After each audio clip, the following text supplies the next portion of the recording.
And then there are different type of alleys in Japan, in Tokyo. So here are some 4 examples of different types, and then some places would attract common people, and then some places would typically attract artistic people, and then some other people were just for popular for its food. So the next morning we'll be waking up and go to Hoshiona, Tokyo. Hoshiona, Tokyo is a very modern architecture, but combining the traditional Japanese architectural style, where this picture is a very beautiful looking hallway entranceway of the hotel, and where all guests will have to take off their shoes before they go into interior. Here are some basic information of the hotel. And then because every guest's shoes off, and then the floor of the entire hotel is designed to fit and make it very comfortable for bare feet to step on. And then this is the architect. Some are some exterior pictures of the building and some pictures of the rooms. And then this fountain, this hot spring, the water within this hot spring is pumped directly from 1500 deep below ground up to this hot spring. And then here you can see some traditional floral and plant-like Japanese screen. And then the next one after that, we will be going to visit the Tokyo Sky Tree, and Tokyo Sky Tree is currently the 2nd tallest freestanding structure in the world, which is next to Burj Khalifa. And then, so it's 634 meters tall, which is double the size, double the height of Paris Eiffel Tower, which I think is pretty incredible. And then Great. Another amazing thing about this tower is because Japan is on earthquake zone. And then when it was proposed, people had lots of questions asking, will this tower stand if we have a 9.0 magnitude earthquake? And the engineer assured everybody this structure will stand. There's some close-up looks of the structure where you can see the structure is mostly composed of triangular steel frames. And also that's a temple deck, and then some aerial views of the entrance where you can see they have lots of green vegetations, and then also Japan's street is very clean. And then after that, we'll be visiting Asakusa. Asakusa is one of the oldest temples in the city of Tokyo, and then it was dated back to the 12th century, and then within this area is mostly the busiest area in Tokyo. And then where you can see this is a very typical traditional Japanese architecture, and then the roof part, just below the roof part, is very similar to the dentils on the European temple during Greek and Roman time. And then the color scheme is mostly white walls and red columns and some turquoise colors on the fence, or it could also be on top of the roof. And then behind this part, behind the temple, this is a 5-story pagoda, and then this is a gate entrance to the temple. And typically the Japanese temple gates are separate a structure from the temple itself. And also behind it, within this area, it has these 200-meter long, which is a merchandise street. And then before, it was lots of merchants would come to this place and set up shops. And then over time, it will attract more and more merchants to come over. After that, we'll be visiting the National Museum of Emerging Science and Innovation. Japan is a country that is famous for its technology, especially AI and computer science. And then this building is designed by Nikon architect, and which is the leading architect in Japan. And then from the exterior, we can see the building style is very futuristic, and some AI robots trying to interacting with human, which I think is pretty cool. And then after this building, we'll be taking a road trip from Tokyo to Kyoto. And then we'll be along the way, we'll be able to see the Fuji mountain, and then because we're driving on coastline, we'll be also see some oceans. And then when we first get to Kyoto, we'll be staying at a Airbnb place near this bamboo forest road, which is a natural, it's a 10-kilometer, it's a 10 minutes walk forest road. So that we can de-cleanse and just get a little bit more relaxed before our next trip.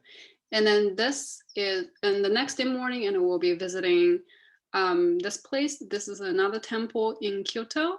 And then it's a World Heritage Site. And then it's interesting is this temple is built on a mountain.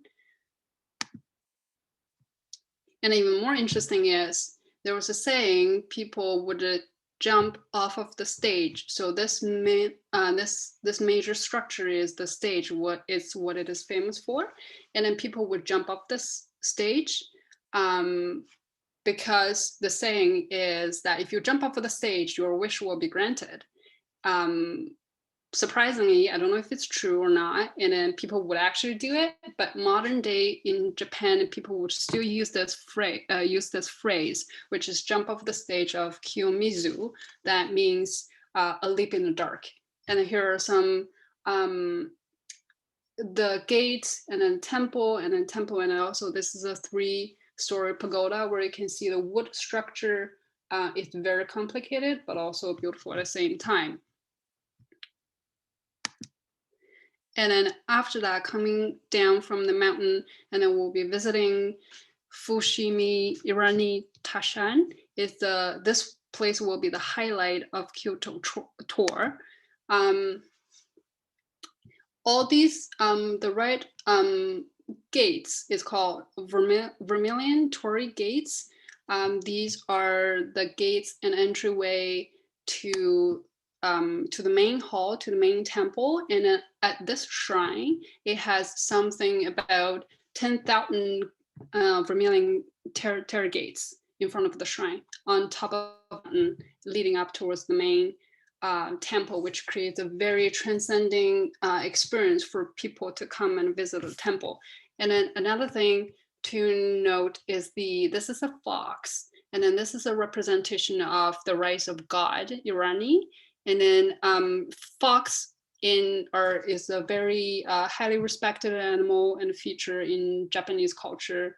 And then it's the same thing with the gargoyle or similar things in Western culture to protect the temple and protect the people within it. So coming down from the temple, we'll be visiting Umeda Sky Building Floating Garden. And then this is the first building in the world, to the record, where it has 2 towers and 2 towers connected at the top. So this is what the building looks like from below. And then these 2 are the escalators. And then this is the inside of the escalator, where it provides an experience as if people are ascending to the sky. And then once they get off the escalator, they will be going to this floating garden, and then where they can have the entire view of the city. Oh, I forgot to mention, actually, after coming down from Mount Anna, we'll be driving again, coming to Osaka. So this building is actually located in Osaka. So after Osaka, and then we will be leaving Japan and then do a quick layover in South Korea. And here we go again. It's a pretty quick trip, about 2 to 3 hours flight. And welcome to Seoul.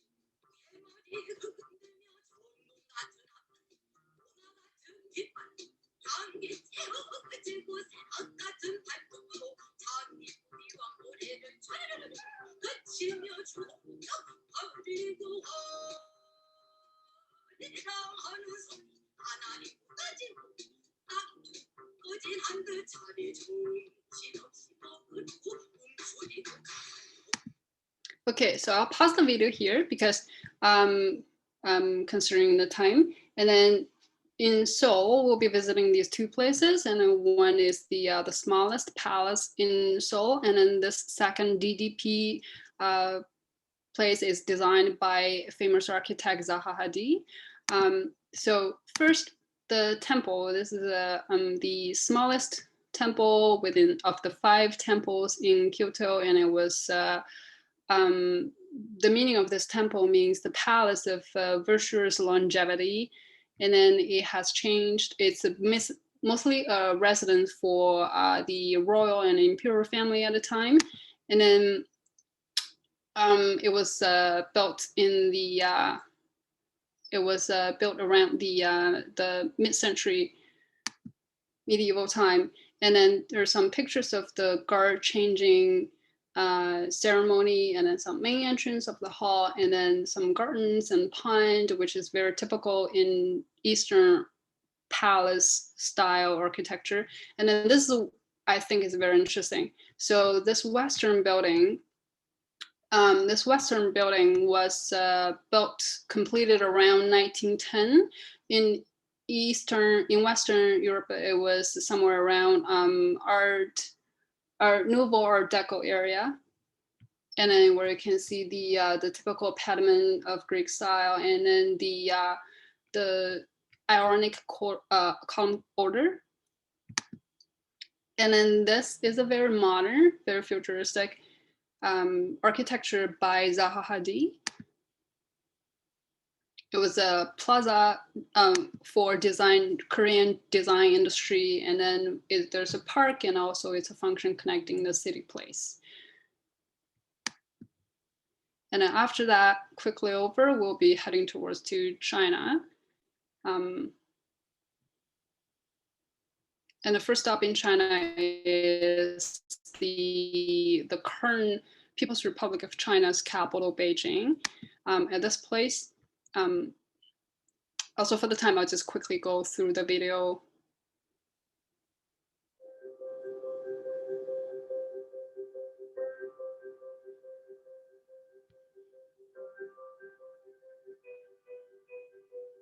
This is the Forbidden City, which we will be visiting shortly, in Tiananmen Square.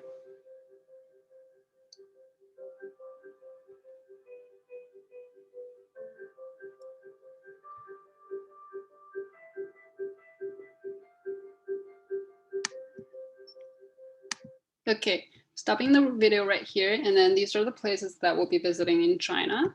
The first place in Beijing, which was also shown in the video, is the Beijing National Stadium, and also it has a nickname, Bird's Nest. It was structurally designed by the world-leading architecture and engineering firm Erupt, and then on top of these steel structures, there's a thin layer plastic film. It's designed by Seal. So this is a stadium for the 2008 Olympic Games opening ceremony.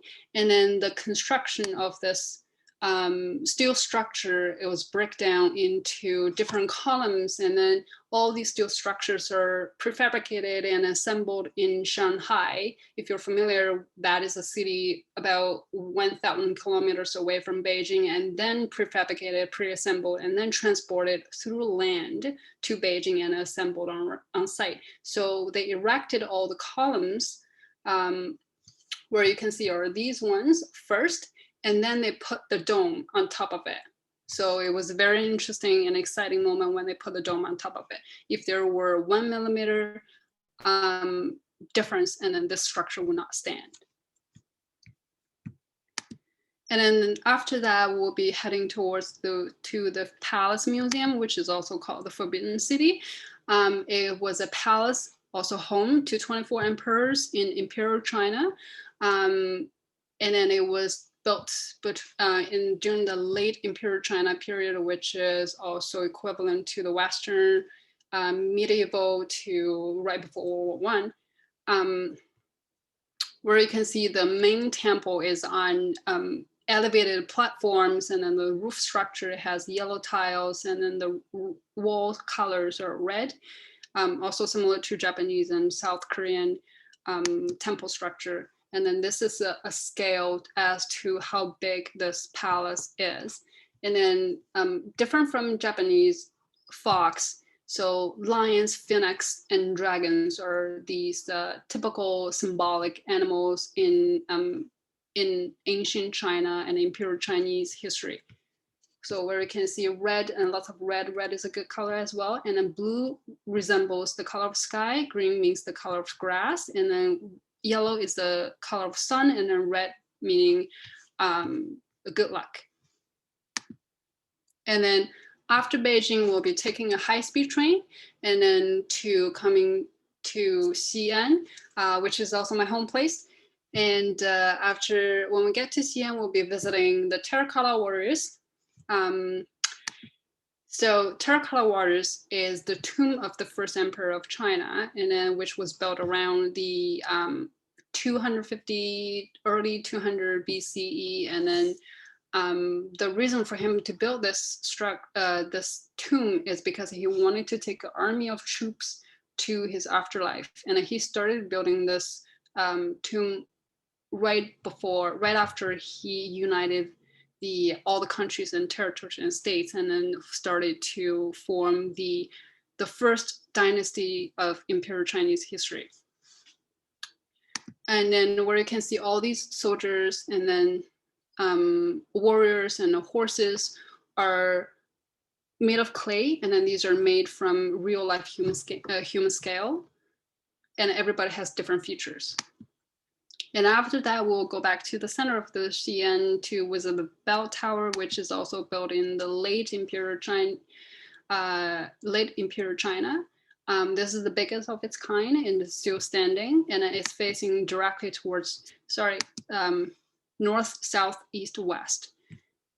And then after that, we'll be coming to the second last place, which is Daming Palace. And then this is the origin of the Silk Road. This is where literally the Silk Road would start and end, and then people would come on their horses or chariots and bring goods and their treasures, and then come and give offerings to the emperor at the time, which is the Tang Dynasty, and it is the peak of Imperial China. And some inside, this palace is a reconstruction of the destroyed palace, and then these are the platform of the main hall, and then these are miniatures of how the palace would actually look like. And then here are some scales as to how big it is. And then the last trip would be a Muslim quarter, and then this is the must-visit street in Xi'an. So it has all kinds of food and then kebab, everything. So it's a very sensational wander if you walk on the street. But interesting is there is a great mosque within this neighborhood where you can see it's a combination of Islamic architecture and traditional Chinese architecture, and some minarets and some pavilions and some exteriors of how the mosques looked like in China. And then quick summary. So would you be able to tell the difference of these three temples and then tell them which one is in which country? So top left is Japan. Yeah. Yeah, and then of course I watch Korean movies, so the one on the right will be Korea, and then the bottom will be China, your country.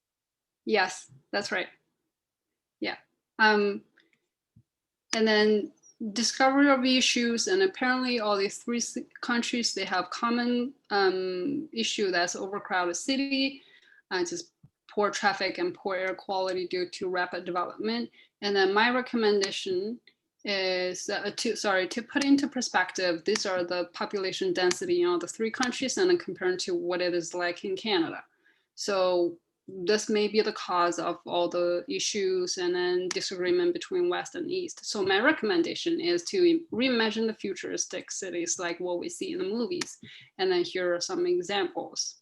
Or we can just use about Elon Musk's technology, and he's developed his tunnel project.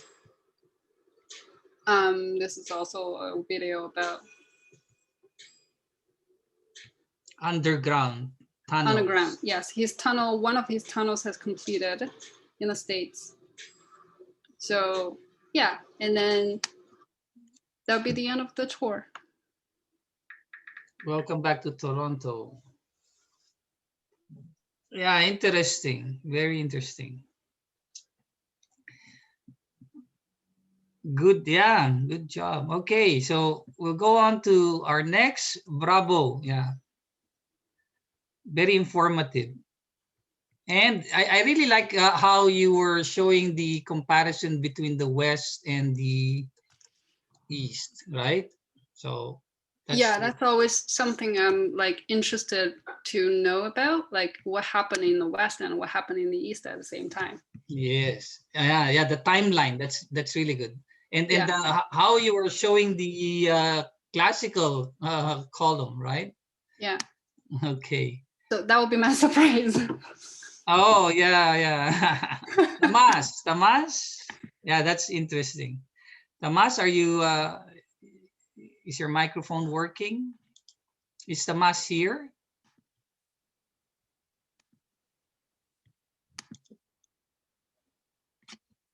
I can see Tamas. Tamas, nope, not here. Can somebody message Tamas that we're in Zoom and give the link, right?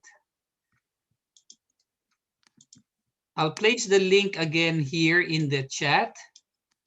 So can somebody contact those who are missing if they were in our meeting initially? So let me just message this to everyone so you can contact them. So that's the link. I placed that in the chat room. So Tamas is not here. We lost Tamas. Let's go to Chandni. Chandni, is Chandni here?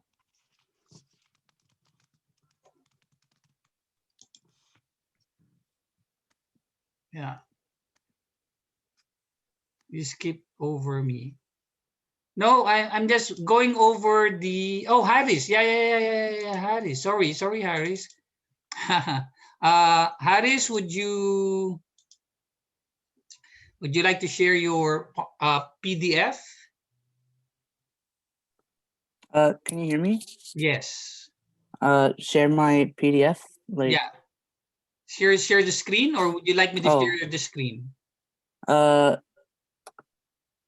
Whichever you prefer. Oh, I'm not the one presenting, so. What's your preference? Quickly. If you can do it, please. Okay, so I'll do it for you. Yeah, thank you.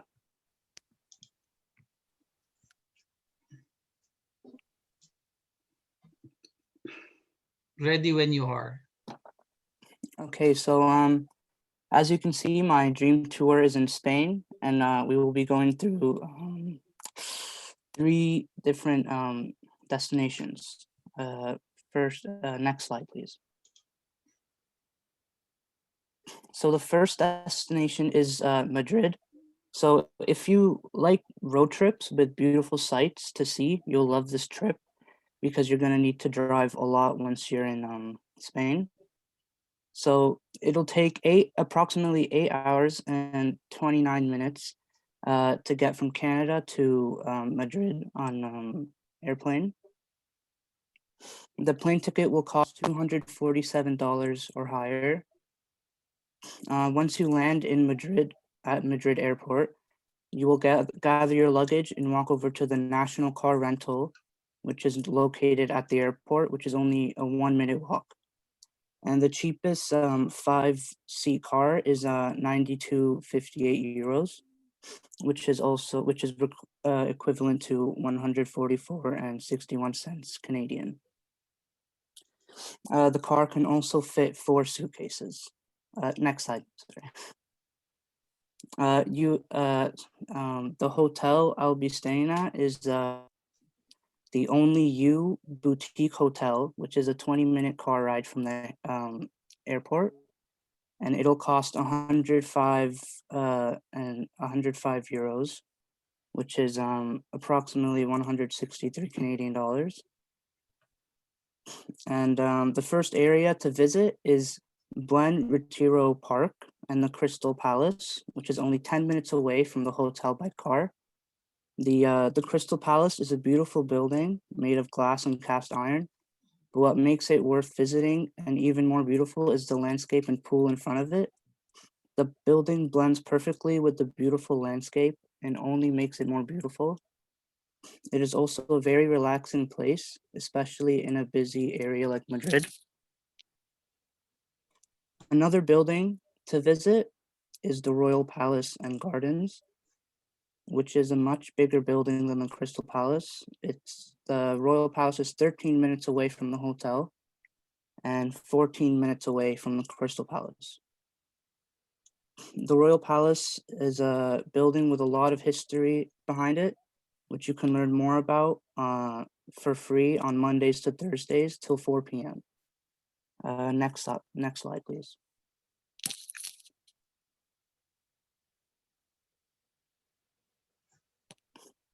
So the second destination will be Seville, which is at least a 4-hour and 49-minute drive from Madrid.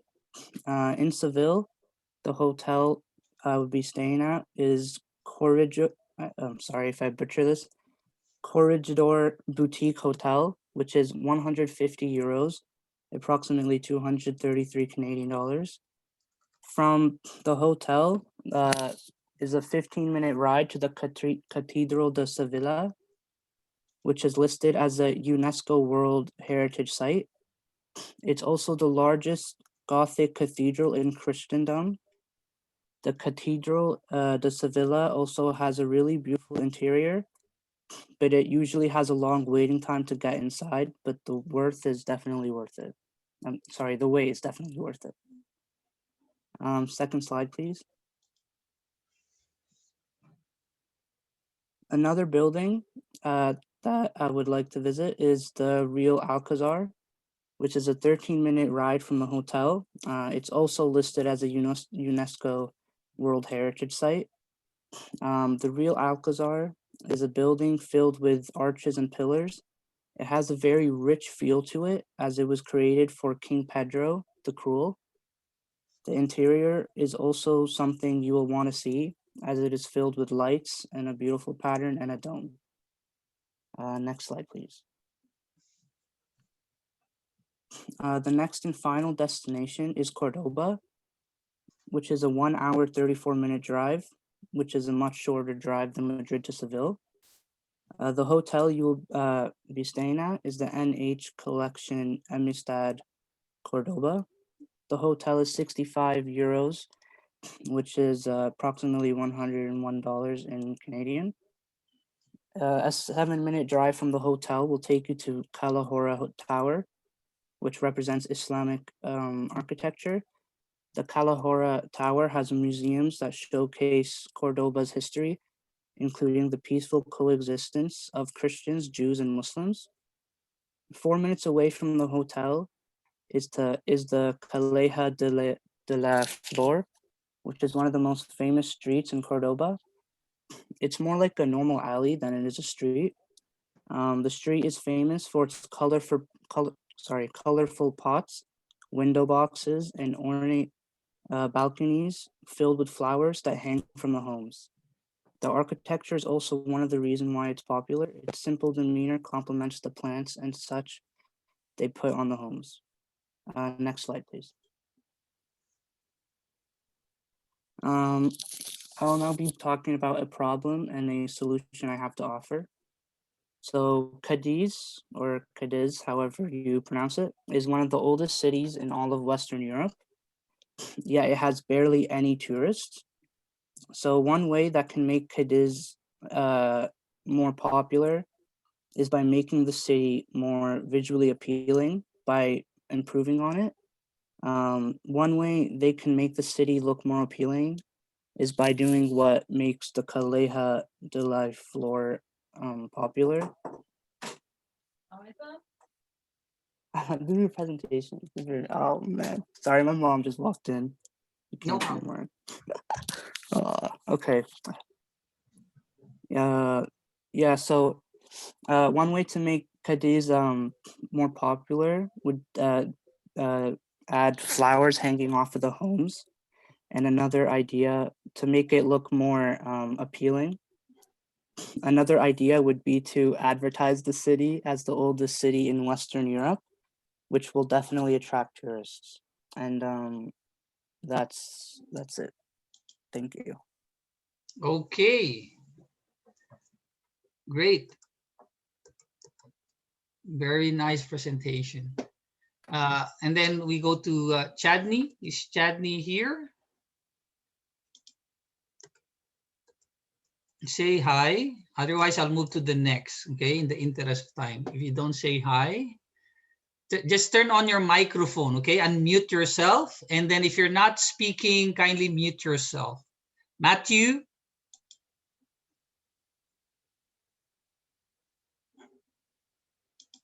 Matthew?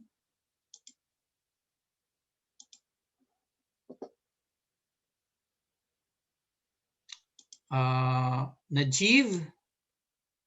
Hello, can you hear me? Who's this? This is Nick, Najib. Najib, okay, we'll go with Najib then.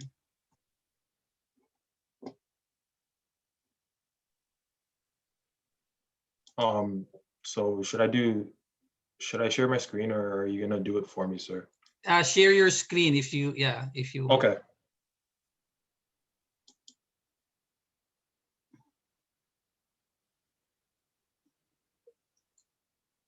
Can you guys hear me okay?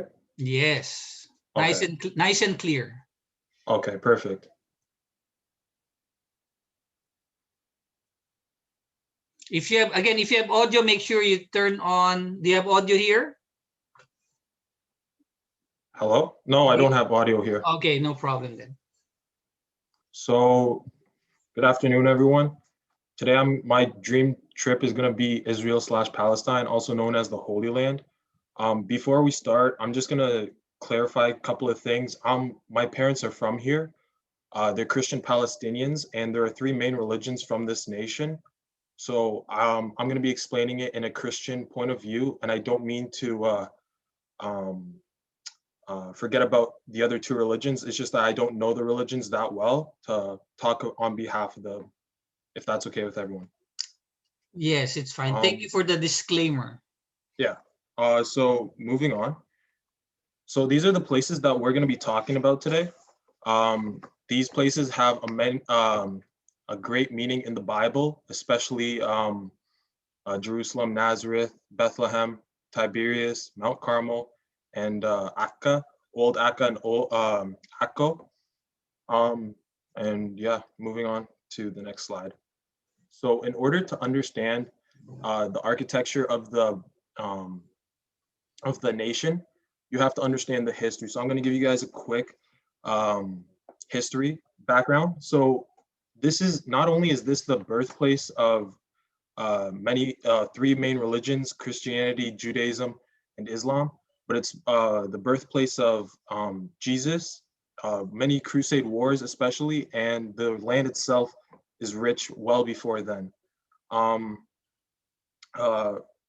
Well before Jesus was born, well before Jesus was born here, this nation was called the Holy Land because of the many religions that have been brought up here. And the people here spoke Aramaic, which is a mixture of Arabic and Hebrew. After the death of Jesus, Jewish people moved to Europe and North America, and the nation was called Palestine, but it was under British ruling. So it was Palestinian territory, and it was under British ruling. So like, for example, Canada was under British ruling, but it was like, it had a name. And after World War II, Britain told the Jewish people that they could live amongst the Palestinians, but ever since that happened, Palestine has been shrinking rapidly. As you can see here in 1917, that's the state of Palestine right there. And after World War II, you could see it's only been put into two states now. For example, the Gaza Strip and the West Bank. And yeah, so the issue that I have is that many wars have been going on from Palestine and Israel itself. For example, Israelis are invading the Palestinian states and throwing the citizens out and basically terrorizing them and oppressing them in a way. And the Palestinians are also throwing rocks and bombing Israeli parts because they feel oppressed. And this issue is on both sides, not just one. But the only part of the conflicts are in the West Bank, far down below near the Jordanian side. So you don't have to worry about it if you were to visit Bethlehem, because Bethlehem is in the West Bank. The solution I have to offer here is that instead of having two divided states for Palestine, we could have split the nation in half and have, for example, the upper or lower area, have it Palestinian, and then the other part have it Israeli territory, and it meet in the middle as Jerusalem. This could cause a big problem, not only for people losing their lives, but also for the historic sites and buildings as well. For example, in the Bible, it talks a lot about Jerusalem and Nazareth itself, and it talks a lot about the Crusades in Akka. The cost. So the flight there would be pretty expensive. The flight there is usually 12 hours from Toronto to Tel Aviv. The plane ticket per person or per adult would be 500 to 1,500 per person. And you can do a two-way, which is basically land in Paris and wait there for an extra 2 hours and then move on to Tel Aviv.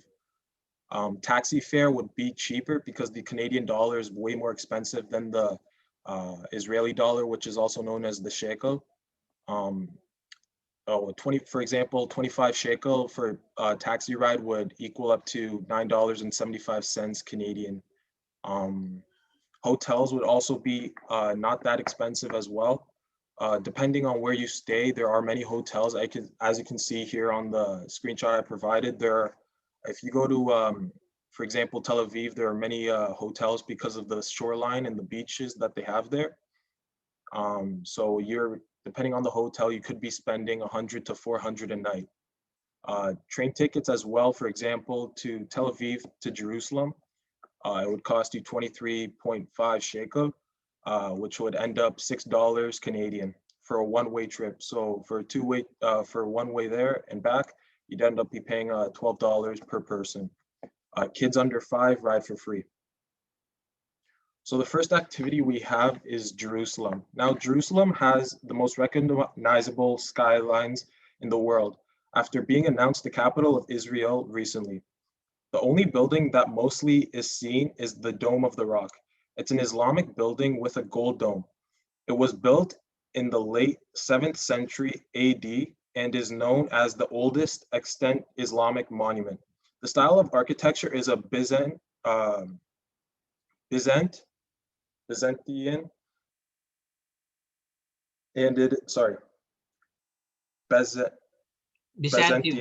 Sorry guys, Byzantine. And yeah, as you can see here, this is what it looks like up close, the first picture, and the skyline is right there as well. And Jerusalem is also known to the three religions: Christianity, Judaism, and Islam. Judaism have the Wailing Wall there, where they send messages into a stone wall and pray. And the middle photo is actually, well, the surprise here that I have for this PowerPoint is live pictures that I took when I went. So the middle photo is a picture of the church that was there. It's called the Holy Sepulchre. Sorry, the Holy Sepulchre, and is a church located in Jerusalem. The second attractive activity that we have is Haifa. Now, Haifa is known to be a more modern city than Jerusalem itself, where it has old and modern buildings as well. It has everything a city has to offer, from shorelines and beaches to docks, from hills and mountains up top. And one of the most modern buildings that they have there is called the sail tower, which is located by the docks in Haifa. It was built in 1999 to 2002, and the style is postmodern. As you can see here, the first picture is, well, the last picture is the tower, the sail tower located in the docks. The first picture is basically the shrine of the Bab, which is on the border of Mount Carmel and Haifa. And the picture in between is a picture from my aunt's balcony in Haifa, which overlooks Haifa itself. And as you can see far in the distance, you can see the sail tower. The third activity we have is Nazareth. Nazareth is mentioned many times in the Bible. Not only not only where Mary spoke to Gabriel, where she was told that she was going to have a child and name him Jesus. The church that I've chosen for this, the church that I have chosen is the Basilica of the Annunciation, and it is built over the remains of a Crusades church. And under the Crusades church, it's where Mary's house. So basically, the church is an Italian brutalism kind of style architecture. And as you can see in the first picture we have, it's the first two pictures are Google image of Mary's house and the exterior house, the exterior part of the church. And the middle photo is in between, is a close-up that my dad took when we were there of how close you can get to Mary's house. The fourth activity we have is Bethlehem. Now, Bethlehem is home of the Church of the Nativity, which again, the church is built over where Jesus was born in Bethlehem. I've actually visited this church. I don't know why the picture wasn't showing, but there was a size difference between the door and the kind of architecture that the Crusaders built at the time, where the door to be smaller so that the horses won't have access to get into the church itself. But as you can see, the second photo from the right down is a far distance. You can see that small little door. That's where we were. And the last photo is it's where if you would walk down there, that's where Jesus has said to be born, right there. And obviously obviously the remains of the major aren't there because they weren't preserved properly at the time. But there, if you go there, there is a small little cave where you can see where he was born. The kind of style of architecture for the church itself is a Romanesque and Gothic architecture. The fifth activity we have is the Sea of Galilee, also known as Tiberias. Now, there aren't that many architecture here, but I just want to talk about the skyline and the activity that you could do here. There's hiking that you guys can do. There's swimming in the Sea of Tiberias as well. This is where Jesus did walk on water and perform many miracles, like feeding thousands of people with one bread and one fish itself. And the second photo on the top right is a photo of the Sea of Galilee, and on the other side you could see Jordan. The sixth activity that we have is Old Akka or Akko. Now, the reason I say it that way is because the Old Akka is the way Arabic people pronounce it, and Akko is the way that Jewish people pronounce it. So basically, this is a very historic site in the Crusades. If you guys don't know what the Crusades are, they're many wars fought between Christians and Muslims fighting over the Holy Land. And there are many buildings here in the form of the Ottoman Empire, which is the architecture style here as well. As you can see, here's a picture of what it would look like. The high walls for the boats to land on whenever they had a war. And yeah. The seventh activity we have is Mount Carmel. Mount Carmel is known to be the holiest mountain in the Egyptian records in the 16th century BC. And it's where the site of Elijah happened with God. The mountain is stretches from Haifa to Nazareth itself. And as you can see in the first photo, we have the shrine of the Bab just on the borderline of Mount Carmel. On Mount Carmel, there are also many monasteries and pilgrimage to have on the top of the mountain for religious purposes. The eighth activity we have is Tel Aviv. Now, Tel Aviv is a more modern and vibrant city, being way newer than the other cities, to be said, because it wasn't built, it was recently built once Israel became in the form. One of the buildings that I chose here is the Museum of Art style, and it is a brutalist style of architecture. And Tel Aviv is kind of like Toronto, where it's more modern than old, and more buildings are being built each and every single day. Now, the kinds of food. So I included this part to see if you guys would actually like to go. So if you guys love Middle Eastern food, this would be your go-to. We have shawarma, which is basically an Arabic wrap, which is filled with beef or chicken if you want. And it has veggies and sauces. Hummus, also known as hummus, if you guys pronounce it that way, is a chickpea spread slash a dip that you could use for anything. You could use it in your shawarma. You could use it to dip veggies as well. And kanafi is a traditional cheese dessert with melted sugar on top. It may sound disgusting, but it's really good, guys. I highly recommend it. And then this last one we have is falafel, also known as falafel. It's a plant-based deep fried ball that's eaten in the shawarma or can be dipped in hummus. In conclusion, I highly recommend you guys come visit if you guys are there for religious purposes, or even would like to see all the kinds of views that the country and nation have to offer. I hope you guys enjoyed, and thank you for listening to my dream tour. Here are my Nice. sources, and that's pretty much it. Thank you. Okay. Thank you. That was nice. I'm hungry as well. Sorry about that. Yeah, made me hungry. Okay, let's go to the next presenter. Is Chadney here already? Good job, yeah. Chadney, no, Chadney is not here. What happened? Can somebody message her? Alan, sorry, Florian, Angela. Yes, clap, clap, clap. Yeah, Florian, audio on, unmute yourself. Would you like to? Oh, Florian is not yet in. What happened?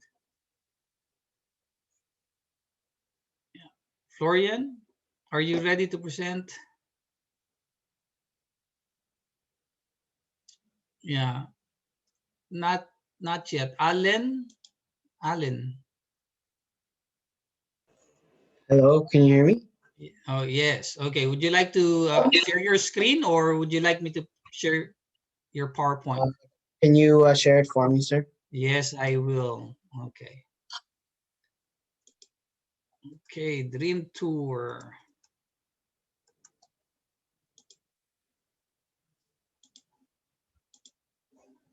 Okay, ready when you are. So hello, my name is Alan Bakaris, and this is my term project, the Dream Tour. So I wanted to travel to a place that had a famous landmark, had great food, and had a mix of ancient architecture and modern architecture. Next slide, please. This is why I chose to visit Athens, Greece for my dream tour. And also some of the buildings are in other parts of Greece. Next slide, sir. So I will be planning a solo 4-day trip in the summer of next year. It will start on the 16th of July and end on the 19th. And a round trip economy flight from Toronto to Athens costs around $548. Next. So I will be staying at an Airbnb called Urban Studio 3. It is located only 1 kilometer away from the Acropolis, or a 13-minute walk.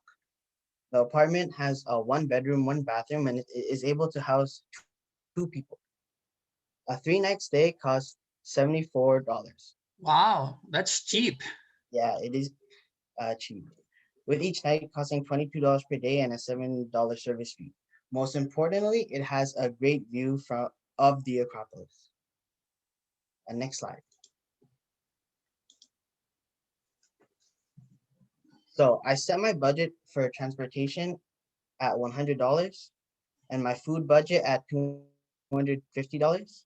And I set another $100 for things such as admission tickets and souvenirs. So along with the airplane ticket and the Airbnb, the estimated total cost for my trip is $1,072. Just a second. I think, just a second. Let me, something is being hidden. Lunch.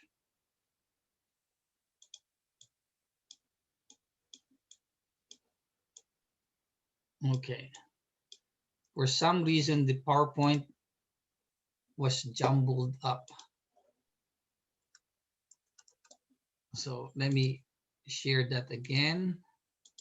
Yeah, I just moved the pictures. So 1072. Okay.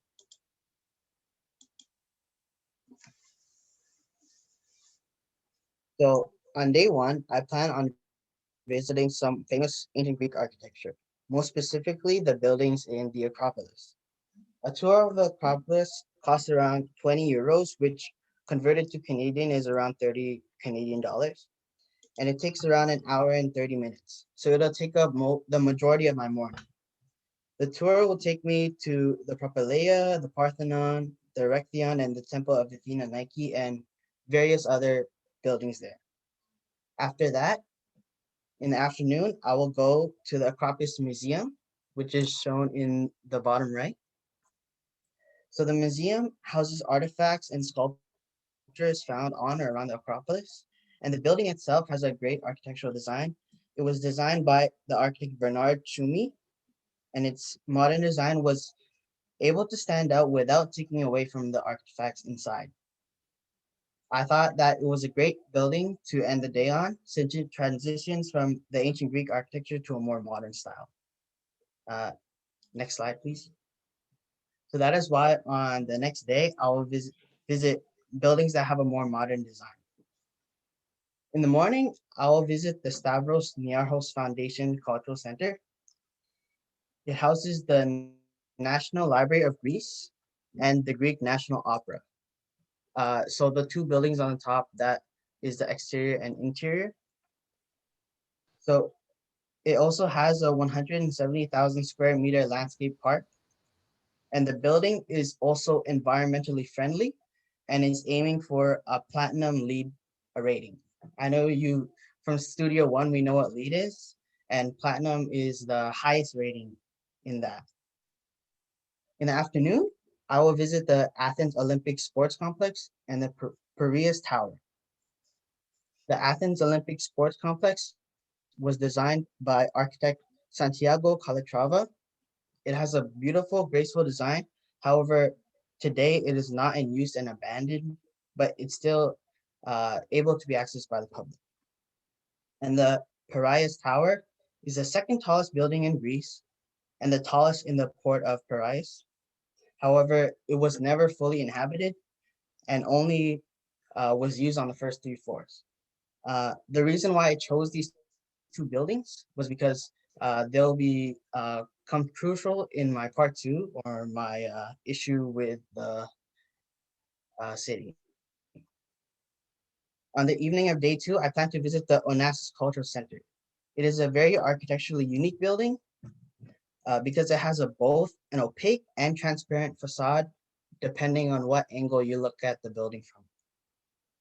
In that building, it houses a theater, a rooftop restaurant, and an exhibition center. And next slide, please.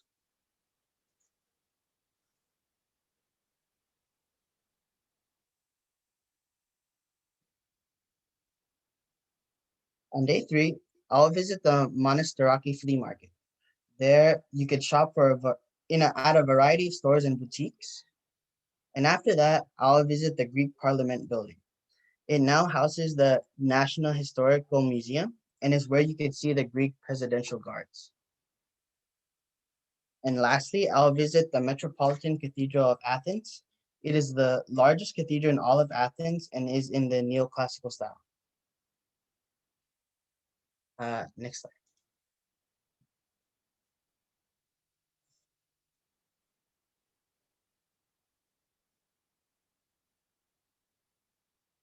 So on the final day, I will have free time to visit the buildings that I could not have visited on the previous days, or go back to the buildings that I want to go back to, and also try out different types of food there. Next slide, please. So part 2, improvements to be made. One issue that I saw that was prevalent in the city of Athens is that many buildings are either vacant, abandoned, or demolished. As shown in the previous slide, the Piraeus Tower and the Athens Sports Complex were both left vacant. And other examples is the Tato Palace, which was an abandoned summer estate of the former Greek royal family. And there are many other buildings in central Athens that are left abandoned. And next slide.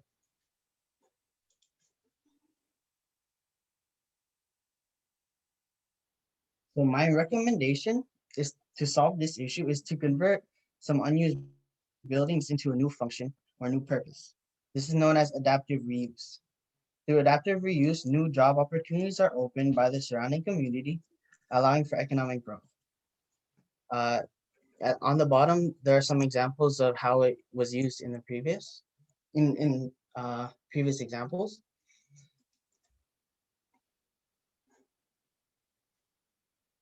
Next slide.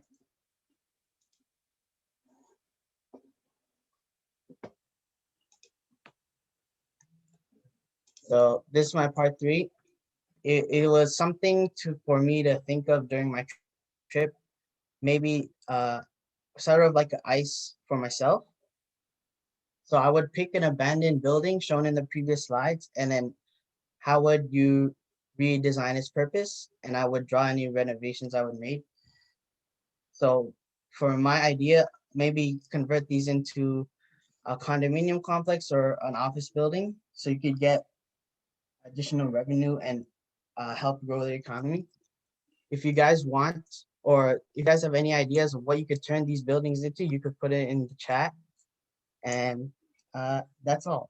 Thank you for listening. And on the next slides, where are my sources? Interesting. Nice. Okay, great. Wow, these are nice presentations. Very good. Let's move to the next. Chadney is not here. Chadney or Matthew? Is Matthew here? Or Florian? Angela? Angela? She can't get in. Can somebody help Chadney get in? There should be no difficulty. Just click the link, right? Yeah, good job, Alan. Okay, so Angela, I can see Angela here, but she's not opening her microphone. So Jennifer then. Jennifer? Again, I'm just going by the list from my file, okay? Those who I've skipped, I didn't skip you. Jennifer, yeah, unmute yourself. Would you like to would you like to do the presentation? Sure. Yeah, turn on your mic, sorry, screen share, or do you want me to share it for you? Can you do it for me? Yeah, of course. Thank you. Okay. So sharing your slides. Ready when you are. So for my dream tour, I'm going to be going to Singapore. Next slide, please. So Singapore is a country in Southeast Asia and is known to be culturally diverse. It's very clean and architecturally advanced.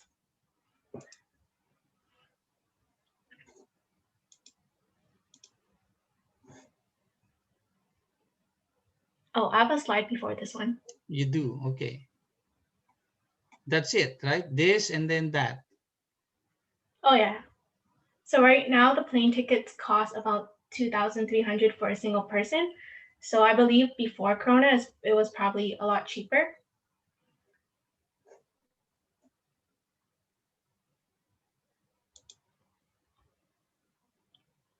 And for our hotel, we will be staying at the Gen Orchid Gateway Hotel. And this hotel is conveniently located near many attractions that we'll be visiting on the tour. So we don't really need to have any like cars or bus because everything's in walking distance. Next slide, please. So this is our 3-day tour. So on the first day, we'll be going to Fort Canning Park and Colonial District, which are pretty close to each other. And then we'll be going to the National Museum of Singapore, and then the Marina Bay District and Quays District. And then on the second day, we'll be going to Emerald Hill Road and Kampong Glam. And on the third day, we'll be going to Chinatown.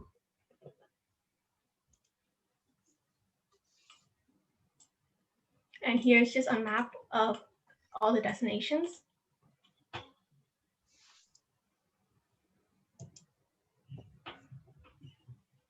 So our first destination is Fort Canning Park.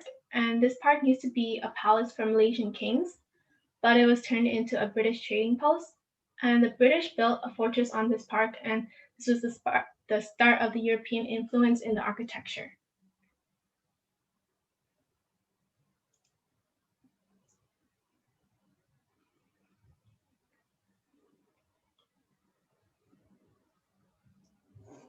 So our next destination is Colonial District, and like the name implies, this area is full of buildings with colonial influence. So here are a few examples.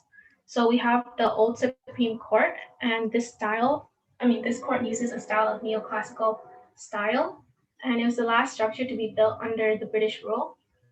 And the second example is the St. Andrew's Cathedral, and it uses a Gothic style, and it's Singapore's largest and oldest cathedral.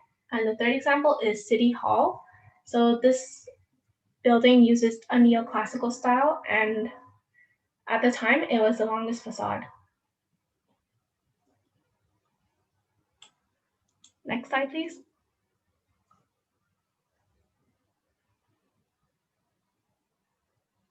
And this is the National Museum of Singapore, and it's Singapore's oldest existing museum.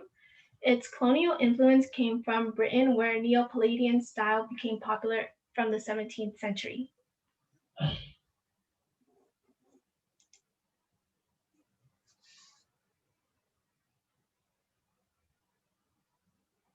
So next is the Quays District, and this is where more modern architecture is found. So it's also where the Mare Line sits, and it's the national symbol of Singapore. So like the name implies, the Mare part is like the sea, and it's like a lion. So the fish body represents the fish village, and the lion represents Singapore's original name, Singapura.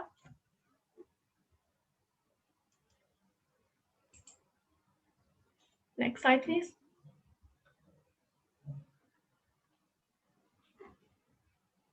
And very close to the Quays District is the Marina Bay District. And this is where the Gardens by the Bay sits. It's the government's vision of turning the city into a garden. So you can actually walk through all of these trees. And these trees are made up of 200 types of species of greenery.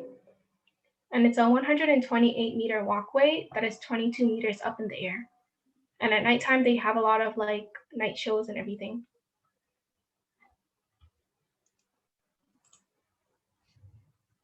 Next slide, please. And for the Marina Bay, the same goes for the Marina Bay. So it was the government's vision of turning the city into a garden. So as you can see at the top, there's a cantilevered sky garden. And the sky garden is like a city in a garden.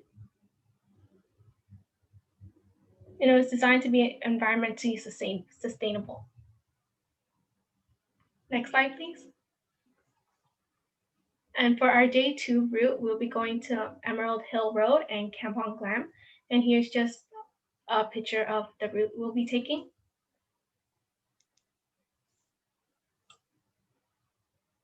So our first destination is Emerald Hill, and it contains a lot of shop houses of Chinese Baroque style, and you can see there's a mix of Chinese and European influences. So for the Chinese influences, you can see there's a lot of bright colors, carved timber on the windows. The gateways have like a lot of space, and roof ridges, so you can see there's ridges on the roofs. And for the European influence, you can see there's a lot of pilasters and like dentil. Next slide, please.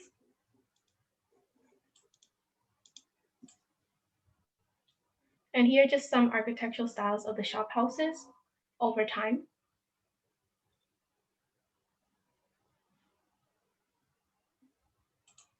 Next slide, please. And next we'll be going to Kampong Glam.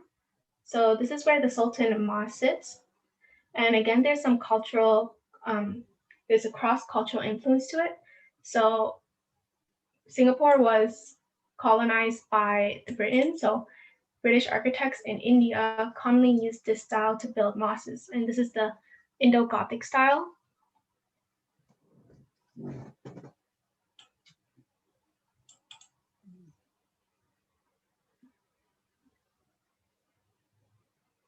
Next slide, please. And also in Kampong Glam, there's the Malay Heritage Center. So it was formerly a palace turned into a museum and is influenced by the Palladian style that was popular in Britain back in the 17th century. So on our last day, it's day 3, we'll be only going to Chinatown. And here's the route from our hotel.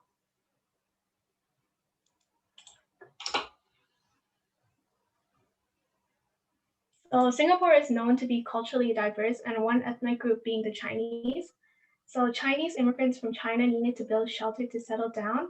And as a result, with Malaysian and European influences, Singaporeans were able to create a distinctive Singaporean style. And the architecture in Chinatown combines elements of Chinese, Malaysian, and Victorian and Baroque architecture. Next slide, please. So for Singapore, one thing they can improve on is I believe that new developments can be built elsewhere because it interferes with the cultural identity of historical sites in the same area. So if we go back to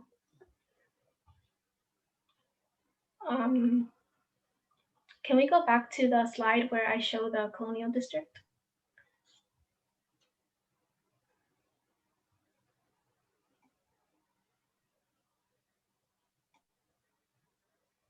So for the old Supreme Court on the left, you can see that it's a historical site, but in the background, you can see that there's new developments. So I believe that these developments can be built elsewhere because it interferes with the cultural identity and the history of these buildings. So there's a positive and negative side to it. So one positive side to it is that you can see that the contrast of different eras of architecture in Singapore. You can see a mix of it in like one scene, but also one negative that it draws out the importance of the historical scene. So for my solution, I believe that they can restore and change the uses of older buildings to keep up with the surrounding new developments. So this way they can enhance and preserve the history of the old while conserving the buildings. And can I go back to the end of the slides?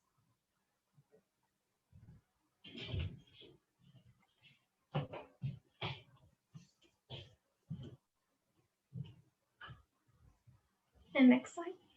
So you can see for the Malaysian Heritage Center, this used to be a palace for a Malaysian emperor. So they renovated and converted it to a museum. So this also is in an area with a lot of new developments, but they were able to keep it to its original. Like they're able to keep it on one site while changing the use of the architecture. So now it's a museum. And for my activity, oh, so I had an activity on my other slide. I think Did you upload it, or I handed that one in after this one, but it was just an activity to show like match the building. let's see. No, it's the same. Do you have the slide? Do you want to share your screen?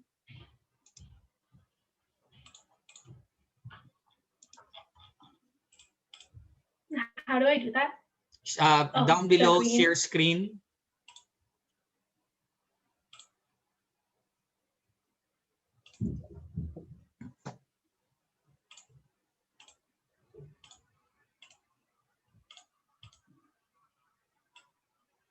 Okay. So it's just name the buildings. Who can name the building?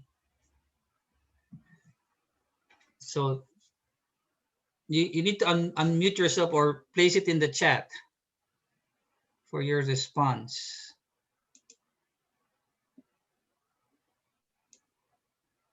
So which one is the marina? A, B, or C? Which one is the sultans? Yeah. And what do you name the first one? A.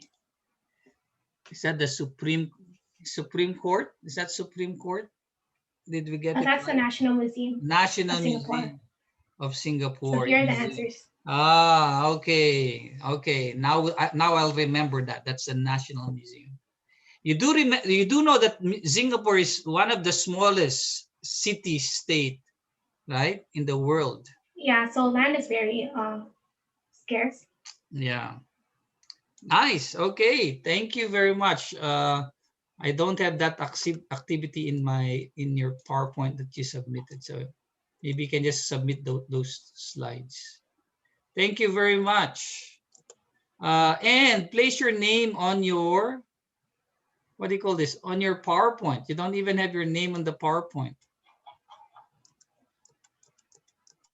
So make sure you always place your name, okay? Okay, next. Let's, yeah, congratulations. Good job. Yeah. Next, let's look at,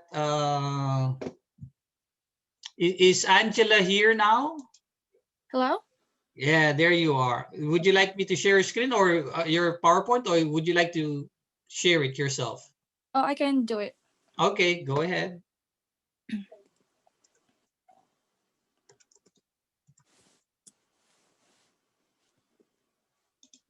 It's better if you do it because you're in control.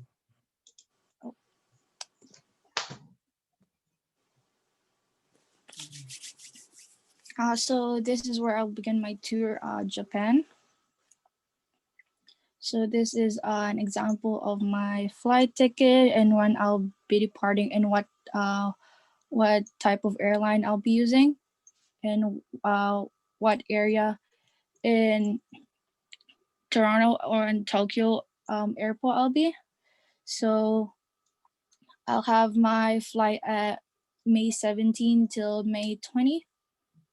My flight is at 7 in the morning. So I'll be using the Toronto airport, stopover at Montreal, then going back to, going to the Narita airport in Tokyo. And when I'll return, I'll go back, I'll use a different airport, the Haneda airport, and which is directly to the Toronto airport. So the plane ticket costs about, both ways is 1,011 for both ways for those 4 days I'll be staying. And I'll be staying from the Narita, I'll search a place at Shibuya. So it is the most colorful and busy district near Tokyo. center of fashion and culture for transportation uses. At the airport, I'll be getting a Suica card, which is like we have here as a Presto card, like a preload card that they use. From the Narita to Shibuya is gonna cost about 35 to 65 by train, and a Japanese yen costs about 0.12 Canadian dollars. So it's very cheap. So I chose the APA hotel in Shibuya, which is near the nearest I can go in the city. I just want to stay close to the places I would go, so I chose this one. So 175 meters to public transportation. So it's free Wi-Fi and it's $90 a night. The original price was about 200, but as I researched the day as I was going, it offered a discount. So I booked a single bed. It has a shower and bathtub. So after settling down, so arriving the next day, I went to go straight away to the Tokyo Tower in the afternoon. So it's the highest the tallest building, similar to the Eiffel Tower, but it was surpassed by the Tokyo Skytree. So as I look down windows on the floor to stand up, it has a second set of elevators, and it has an observation deck just like the Skytree as well. So this, when the weather is good, you can see the Tokyo Skytree and Mount Fuji in the distance. So how do I get there? From the APA hotel, I'm going to the Shimbashi station and use the TUE bus, which takes about 37 minutes, and by the card in Canadian dollars, it costs about $5 to $6 to get there. So the location is right there, and it is open 9 in the morning till at night. So the admission is 1,200 yen, and a different price for both decks. So you can get it cheaper if you make a reservation in advance. And from there, I'll be getting dinner at the Kodowarimon Ikajinza. So how to get there is I'll be using the Tokyo bus, and takes about 9 minutes and takes about three Canadian dollars. So the price range is about 47 to 53, which is a full course meal, not for a single food. So of course I'll be experiencing Japanese cuisine. And this is of course from the dinner, I want take a rest on, go back to the APA hotel. This is the next morning. I'll be going to Ueno Park. So here is it's because I chose the month of May that where sakura is present, so in spring. So the Ueno Park has Shinobazu Pond, which is on like this side right here, and on the Shinobazu Pond is the Bentendo Temple, which stands in the middle of it. So from the APA Hotel, 32 minutes by train using the Yamanote line. So it's about $6. And Archbishop Tenkai built the Bentendo Temple. So he offered is as an enshrined image of the Benzaiten or Sharavashti, which is considered in Japan as the goddess of music and entertainment. So in the morning, I want to pick up as early as I can get, like 6, so I can have time to get in the entrance by 7. So photographs are not to be taken. And from the Ueno Park, I want to have a lax time at the Ueno Zoo, which is similar to the area, about a 5-minute walk from the Ueno Park. So tickets are so at 9:30. and as an adult, I have to pay 600 yen. So this is a Tuesday, so it's open. I'll be going there about before lunch. So I want to take a look at the pandas, which I always want to see one. And from the Ueno Park, from here in the Ueno Park, they have food areas in the park, so I'll be eating my lunch there.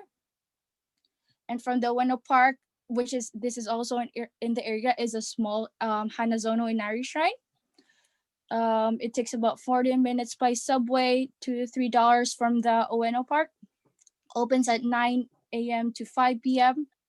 It's just a small shrine that doesn't take long to walk.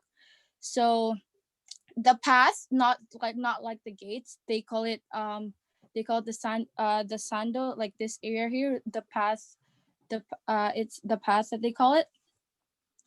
And the charm of the Hanazono Inari Shrine doesn't lie always on the Vermilion Torii Gates. It's also a power spot for matchmaking, for praying, for good relationships, and anything basically you want to pray on for health and for good energy.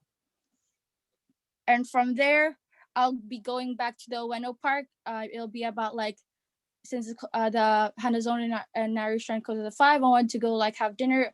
I want to experience Japanese street food, so I'll go back to the Shinobazu Pond near Ueno Park. Here are some foods that I saw that are being sold at night. Is the deep fried seafood.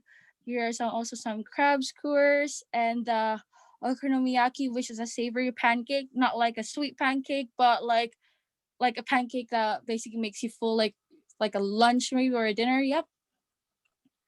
And from there, from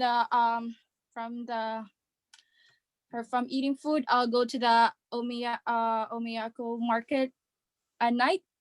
So I wanted to take a look at some stuff they sell. It's basically a marketplace, sells clothes, anything you can basically find off, like interesting stuff.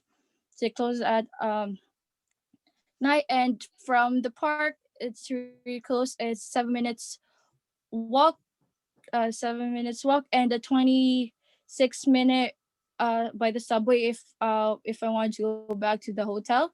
So the first day is basically in the area, in the Ueno Park area. So from there, I take a good night rest because I'll be going to Tokyo. So this is sorry, is it showing on the screen? It's not showing. Yes. Okay, sorry, it's like just loading on my. So here is how to get there. So this how much it costs. It takes a 2-hour ride from the Ape Hotel. So I chose Kyoto, which is in the Kansai region, southwest of the Lake Biwa. So Kyoto is famous for its historical temples, monuments. So it's classified as a World Heritage Site by UNESCO. So often as a traditional Japanese city. So I want to go there to experience something more traditional. So I book another type of hotel, which is the Kiyomizu Kyoto Higashimatsu, which is 89 a night. So from the Kyoto station, I ride a bus using my card, and it can be used in any part of Japan.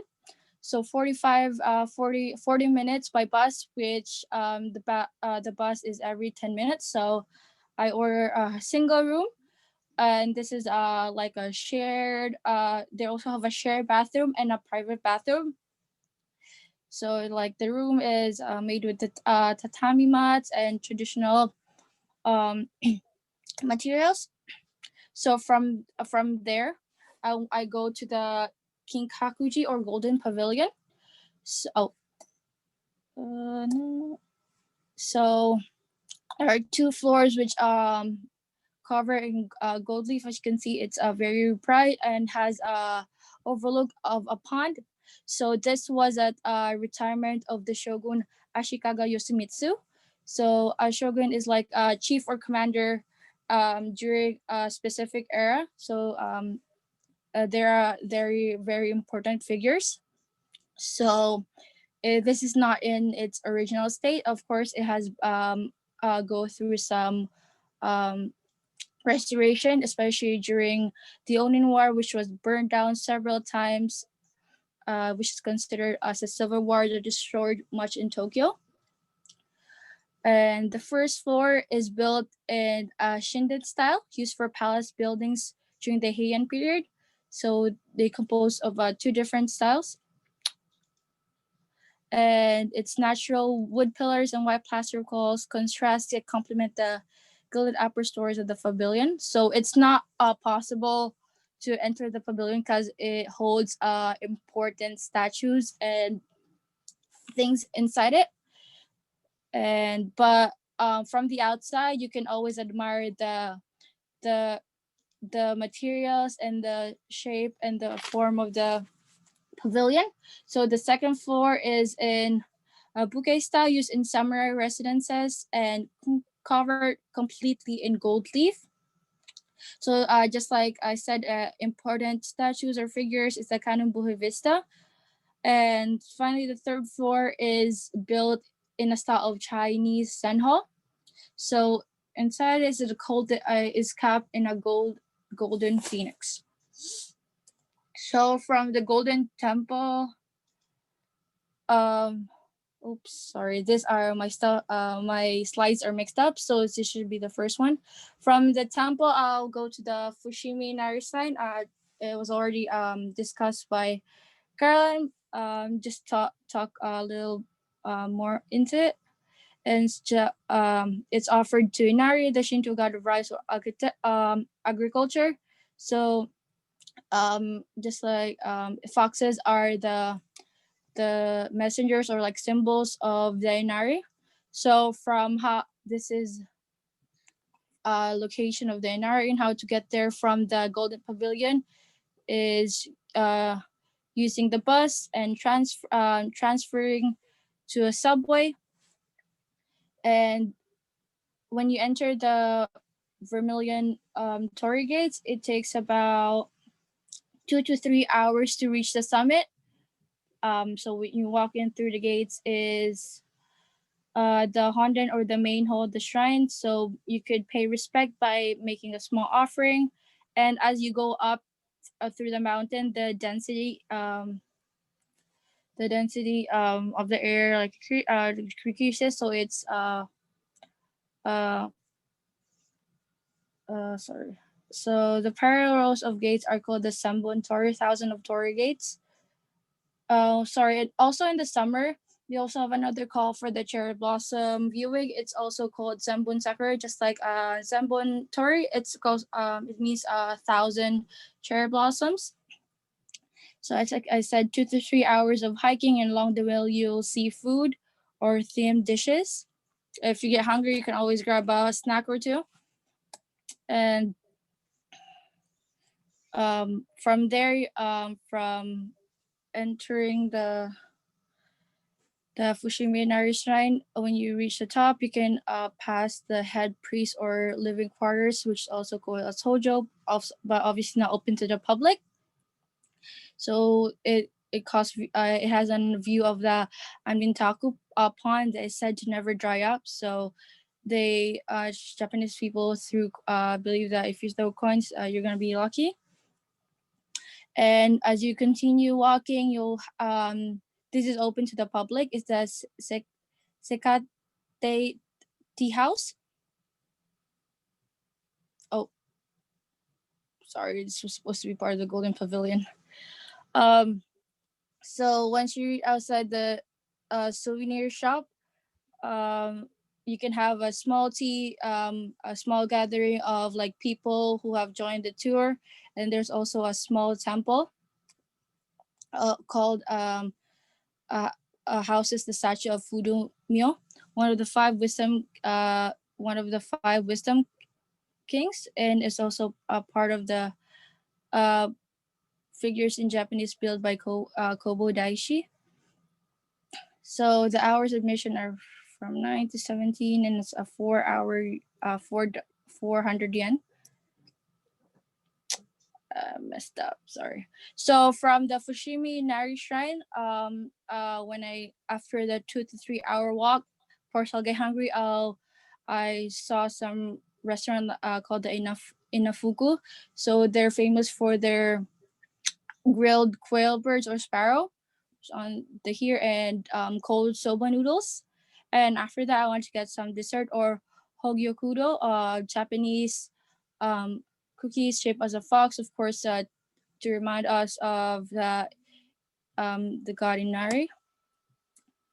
So from there, I want to go back to my hotel which I was staying, and this is I want to go back to the hotel, of course, and I'll get a good night rest as I'll leave at 6 in the morning. From there, I'll be going back to Kyoto because I'll be having my flight, my last flight going back to Toronto. From Kyoto, I'll go to, I'll have time because I leave at 6 in the morning. I'll go buy some stuff at Akihabara. So it's a must of us visit place if you're like a fan, like a nerd, geek nerd, or like a computer nerd, or anything you basically can find here. So Japan is a staple of electronics, of course, so you can find anything here. So cafes are also available here, like young women dressed in uniforms greet customers. So I always wanted to go here. And from there, I'll go to search for Akiba Fukuro Cafe. So it's an owl cafe. So you can, it is made by reservation only. From the dropping off Akiba is a 3-minute walk to this specific cafe. And you can feed the owls, like pet them, spend time with them, take a picture.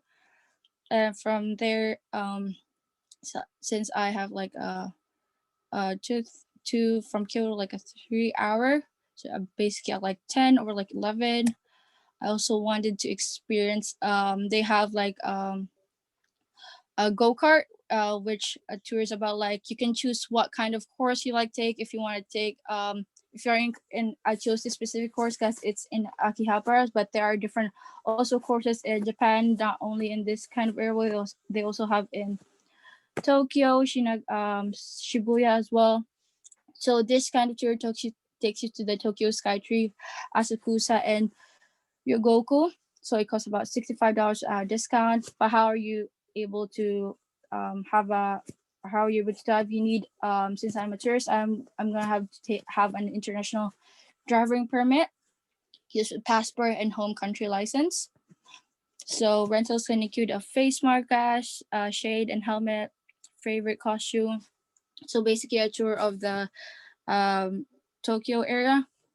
So from this, my flight is my trip is almost coming to an end. Sorry. From there, I'll be going to the Haneda Airport. Sorry, I'll be going back. So from here, the last trip is from Akihabara to the Haneda Airport. This is like the cost and how much it takes and what kind of a transfer I should do.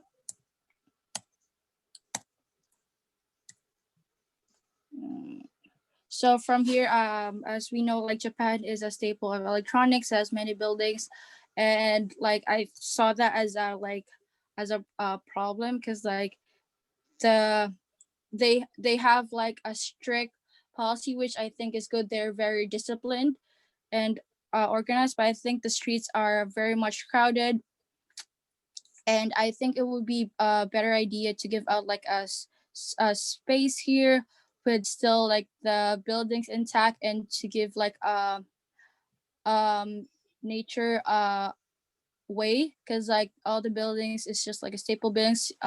You have to go somewhere far just to admire like a cherry blossom viewing. But I think it would be a great idea to do like a like a renovation, like a green sort of area, not just like a buildings. And I think it will be great like not to have like such a busy street, but like we know like the like Shibuya is like busy, but I think if like they could make a way, uh, so yeah, so that's like the problem I found, like it's too much crowded, like too busy. For others it might be confusing. So this is like not like building rated by like as like an activity I found. So this is like I made it like an as you know like Japan is also like they mostly on games they like animes and stuff. So I thought like I found like an oh sorry, like uh, an avatar like generator. Oh no. Uh so this is the avatar that I made of me. So it would be great if you guys like can head on to this site right here. So I'll Picru.me. yeah, like you can create. They actually have different styles. Mhm. How do I? That's okay. They can go there in the Okay, interest of time. Yeah, that's nice. Wow. Okay.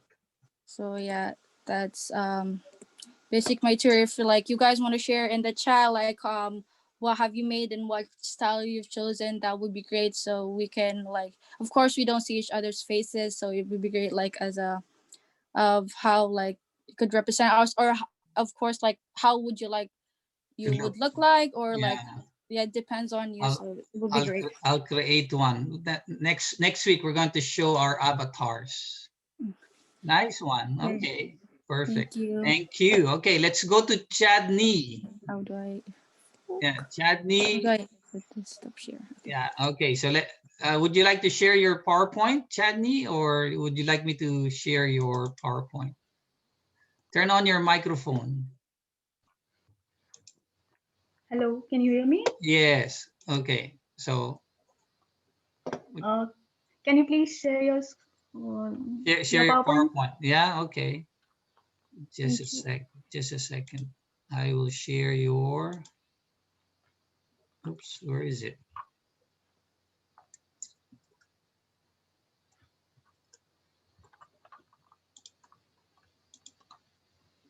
There it is. Okay. Ready when you are. So Europe has been a dream tour place and have decided to travel to Europe, and I chose Prague, which is the capital of Czech Republic. Next slide, please.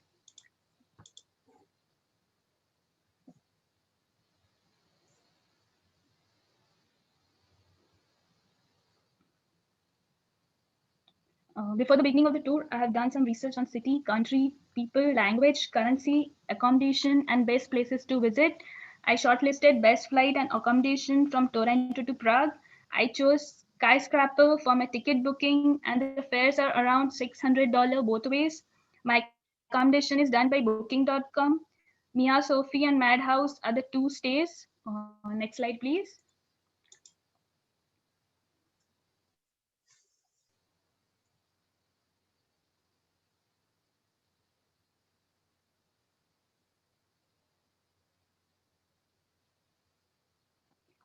Here are the guidelines for spending. Can you can take a previous slide? Okay, thank you. Here are the guidelines for spending 4 days in Prague, which includes Prague Castle, Petrin Park, Linen Wall, Old Town Square, Jewish Quarter, Lichna Park, the Powder Tower, Kafka Museum, National Monument on Vitko, and KGB Museum. Next slide, please.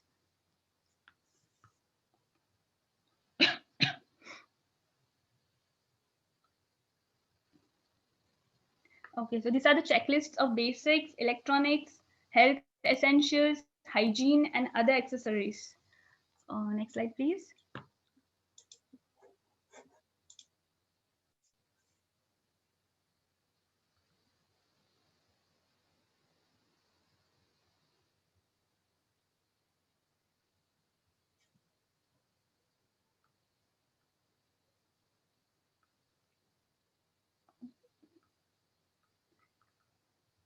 Okay. So I've planned to travel in summer and I've got my travel insurance from Bajaj Alliance.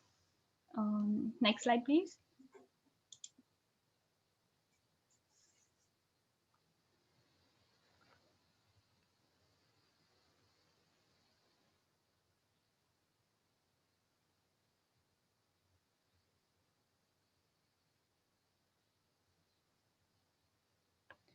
Okay. My dream tour planning is to spend 4 days in Prague. Next slide, please.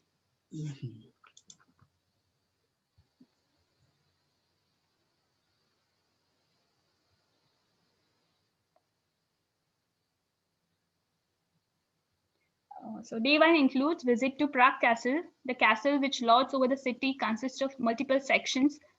We can buy a ticket to any or all of the sites, and the most famous is St. Vitus Cathedral. Next slide, please.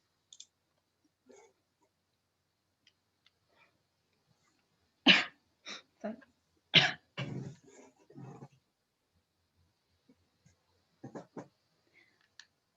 Okay. Then we take a walk around Petrine Park, city's biggest and most beautiful park with sweeping views of Prague. There is a garden, a maze, and a lookout tower that looks like Eiffel Tower. Then we visit John Lennon Wall. Tourists are allowed to write messages on this wall. Next slide, please.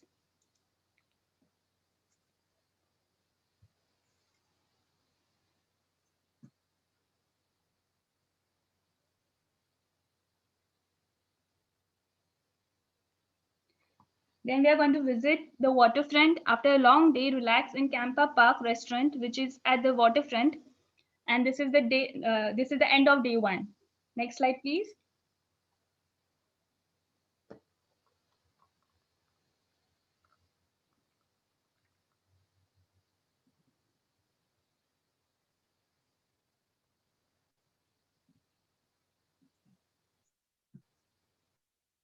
Okay. So day 2 includes exploring the Old Town Square, hanging out in the square, watch astronomical clock, visit churches, and explore catacombs. Next slide, please.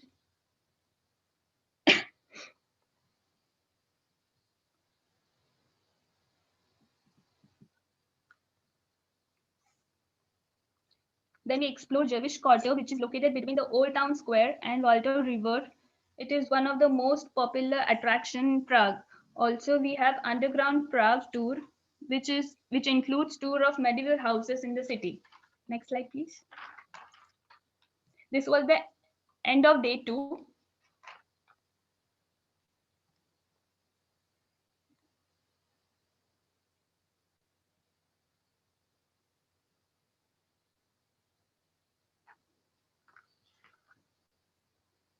So day 3 of the tour includes visit to the Kutna Hora and Barbara's Cathedral, which is an important center for the silver mining in medieval Bohemia. Next slide, please.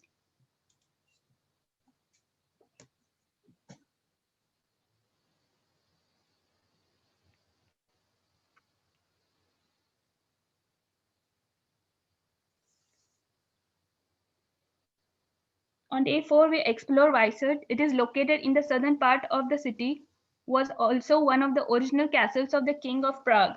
It was built in 10th century and contains Prague's oldest surviving building. And then we walk up the river back into the town. Next slide, please.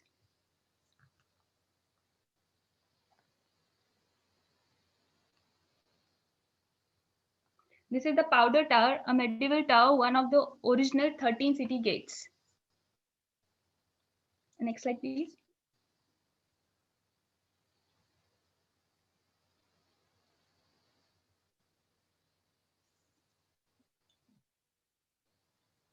Then we have wandered the street of Prague, where we do some street shopping.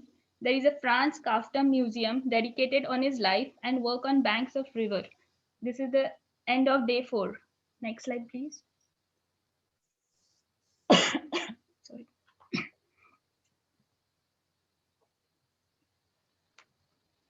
We face some issues of getting lost or missing a flight. Nowadays, everybody has a smartphone. One can use Google Maps, and also offline maps are available. Next slide, please.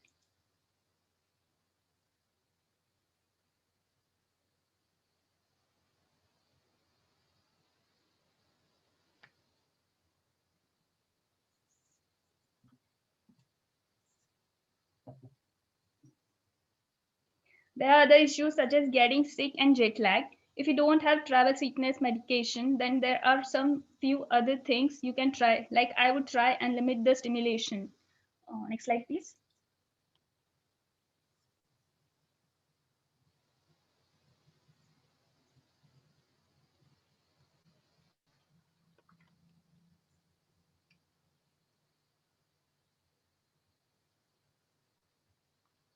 Since it is a summertime, sunburn can also be an issue. Next slide, please.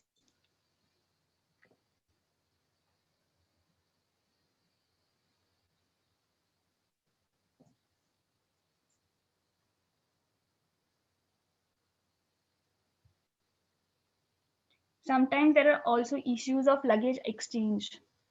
Next slide, please.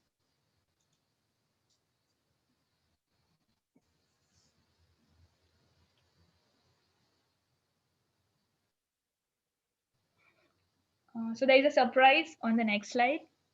Next slide, please.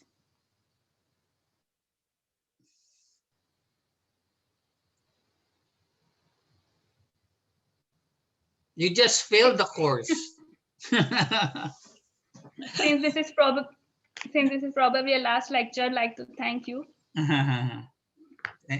Thank you. Okay. Wow. Like the king. I like that. Not really a king though. Thank you, Chadney. Yeah. Yeah. Very good. Matthew. Matt. Very good. Matt, can you turn? Are you here? I saw you earlier, Matt. Okay, you're not here. So let's move to Ibrahim. Bria, sorry, Bria. Oh, Bria. Is Bria here? Yeah. Oh, Matt is here. Oh, sorry. Bria. Bria, can you hold on for Matt? Yeah, Matt. Okay. Are you sharing your screen, or would you like me to share your screen? Your PowerPoint. Share the screen. I'll share your PowerPoint. Okay. Just a second. Can you hear me properly? Yes. Yes. Okay. Okay. Just a second. Let me. Okay. Let me share your presentation. Ready when you are. Okay, so this is my dream tour. The place that I chose was London, England, or just England in general. The reason why I chose England for my tour is because they have many noticeable and fascinating sites and structures to see. I also chose England because I am also part British, so it'd be nice to visit the place where half of my heritage comes from. The destinations. Throughout this tour, we are going into 3 well-known and most popular cities in England. These cities would include London, Oxford, and finally Manchester. These cities have many remarkable architectural structures to their names, and visiting them would be quite the sight to see. Next. Pricing. For a 3-day visit to England, it would roughly cost around $155 per day. For a plane ticket to fly over there, it would take up to 7+ hours, and it would cost from starting of a $637 on a nonstop flight. For a hotel and residence to stay at for this visit, it would cost around $80 to $400. And food and travel, it would cost around $28 for each meal and travel plan. So it would be $20 at least a meal a day, and at least $28 for traveling. Next page. All right, on the first day, we'll be going to London. From Toronto, we'll be landing in London International Airport. We will be visiting the most popular city in England, which is London. London has many architectural sites to go and visit, like Big Ben, which is a big clock on the Westminster Palace, which is basically the House of Commons for political areas. the Buckingham Palace, which is obviously known for where the royal family lives. The London Bridge, for being one of the most popular bridges in the world, and the London Eye, which is a giant Ferris wheel that people can ride on or visit and see. Buckingham Palace has a architectural style of neoclassic. Big Ben and the London Bridge both have the same architectural style of Gothic revival. And obviously, the London Eye is just a big Ferris wheel. So it really doesn't have any style to it. Next. Day 2, we'll be visiting Oxford.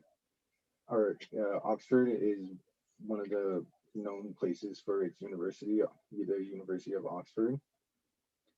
This university is known to be one of the most popular universities in the world, and they're known for scientific research, their English, etc. And what I would like to do if I was actually going to go there was take a picture right in front of the university, because I think it's just like a really nice looking structure. And the architectural style that the Gothic University possesses is a Gothic revival style. Mainly if you see in like England around the areas, they usually have a neo-Gothic or Gothic revival architecture. Next slide, please. And day 3, on the last day, we'd be going from Oxford to Manchester.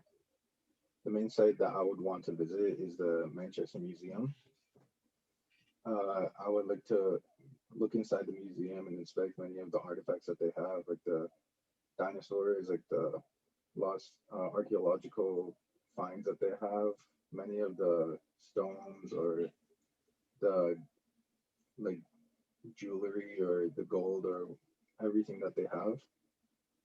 And the architectural style that Manchester Museum is based on is again like a neo-Gothic style, which is usually what England is based on. They usually have neo-Gothic and very big structures around to make it look like that they had from like back in like the early 12th century, 13th century, so they can keep in with their heritage. Next slide. So issues that need changing in London, what I would change from the place is that the pricing that they have to live and to rent in there. Pricing in London is much higher than all the other places in the world, or not in the world, sorry, in England. It's one of the most expensive places to live in England. And what I would do is to lower the prices around the city so that people can afford living in the areas and travel. For Oxford is the lack of diversity in architectural styles, because they mainly have Gothic or Gothic revival. What I would do is add more futuristic or modernistic styles to fit with the new age of the world. This would mean like instead of having only Gothic revival architecture, add something new in, like a futuristic look or a modernistic look, so it can have a more appeal to it instead of people always getting a bit bored of seeing the same thing. And in Manchester, one of the key problems that they have is like homeless people living on the streets due to poverty or non-affordable houses. What they could do is open up more homeless shelters in the area so that people can go for shelter and food, or at least give them an opportunity to find a job that they can do or find something in their life that they can do so they can help support themselves. And yeah, next slide. So the last questions that I have for the people, for the other students is if you had to live in any part of England, where would you live and why? How is England and the United Kingdom different? Because some people actually don't know the difference between England and the United Kingdom. So if you could say what the difference is, it would be really good. And last question, if you went to Buckingham Palace and you saw the Queen or the royal family, what questions would you ask them? Like how much power do they actually have in the government, or how much are they worth? Okay, write your answers in the chat. We'll be reading those. Those are fun questions, interesting. And Matt will answer if you got it correctly. Okay, let's move to the next. Thanks, Matt. Yeah, thank you. Yeah. Okay, and we move on to Bria, I think. Yeah, Bria. Is Bria here? Hello? Yeah, okay. Would you like to share your screen or would you like me to share your presentation? Could you share it, please? Yes. Thank you. Since you said please. Okay.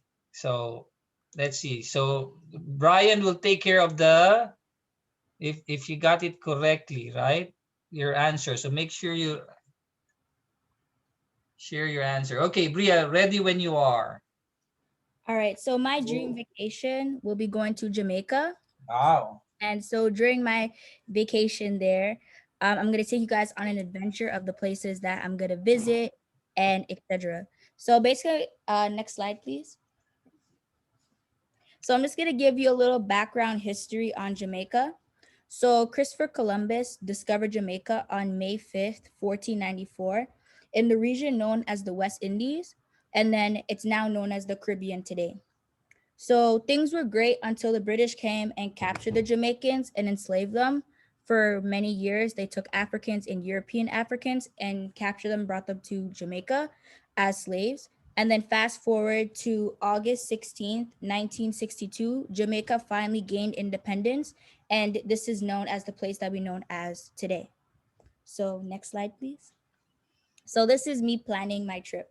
So now it's like the best time to go to Jamaica because one, it's very cheap to go now because Jamaica used to be very expensive. It was never $881 to travel.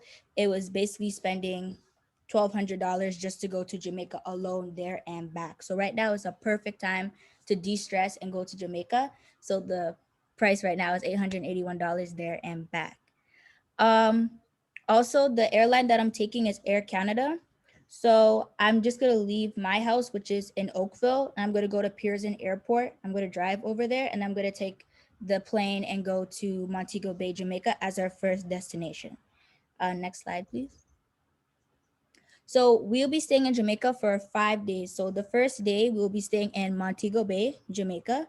So we'll be staying there for 1 day. And usually traveling, when I travel, I get really tired. So the day is like really short for me. So the first thing that we're going to do is we're going to visit the Rastafari village, which is located in Montego Bay.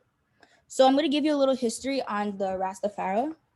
So Rastafari is a group of people who believe God is spirit. On the island, they may be referred as a Rasta man or woman. They are vegan and believe that they need good nutrients to eat in their body. So the homes were built out of palm trees, mud, concrete, and their houses were painted with 3 colors that kind of represent their culture, which is green, yellow, and red, as demonstrated in the slide. And their inspiration comes from the native Jamaican style of living. This kind of architectural style can be referred as the indigenous architecture. Next slide, please. So day 2, we'll be heading over to Osha Rios, which is another place located in Jamaica. We'll be staying there for the day and night, and we'll be staying at the Cascarel Beach Hotel, and it costs $127 per night. On this day, it's really adventurous day because you actually have a full day to do a lot of activities. So one of the activities we're gonna do is go to the dolphins, which cost about $69. And we're also gonna head to the Blue Hole, which is really significant with a lot of nature. It's really clear waters, and you can go diving and swimming in the Blue Hole as well. And it costs $25. Then we're gonna end off that night by heading off to the Spring Garden Steakhouse for seafood, and it costs $50. So you can get seafood, not only just seafood, you can get like jerk chicken, roti, just all the other good stuff that Jamaica has. So next slide, please. So day 3, we're going to go to Kingston, Jamaica. So we are going to head to Kingston, Jamaica, where we'll be staying at the Spanish Court Hotel for 2 days. So it will cost $197 per night. For day one, we'll be going to visit the historical figure and person who made history in Jamaica, and this is Bob Marley. So I'm just going to give you a little history on the Museum of Bob Marley and just who he was in general. So Bob Marley is a reggae songwriter and Rastafari.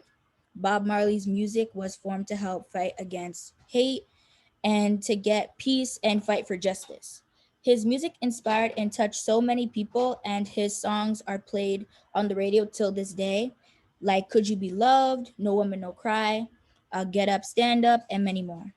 Another historical part I'll be visiting will be the Devon's house, which is $7 to get in.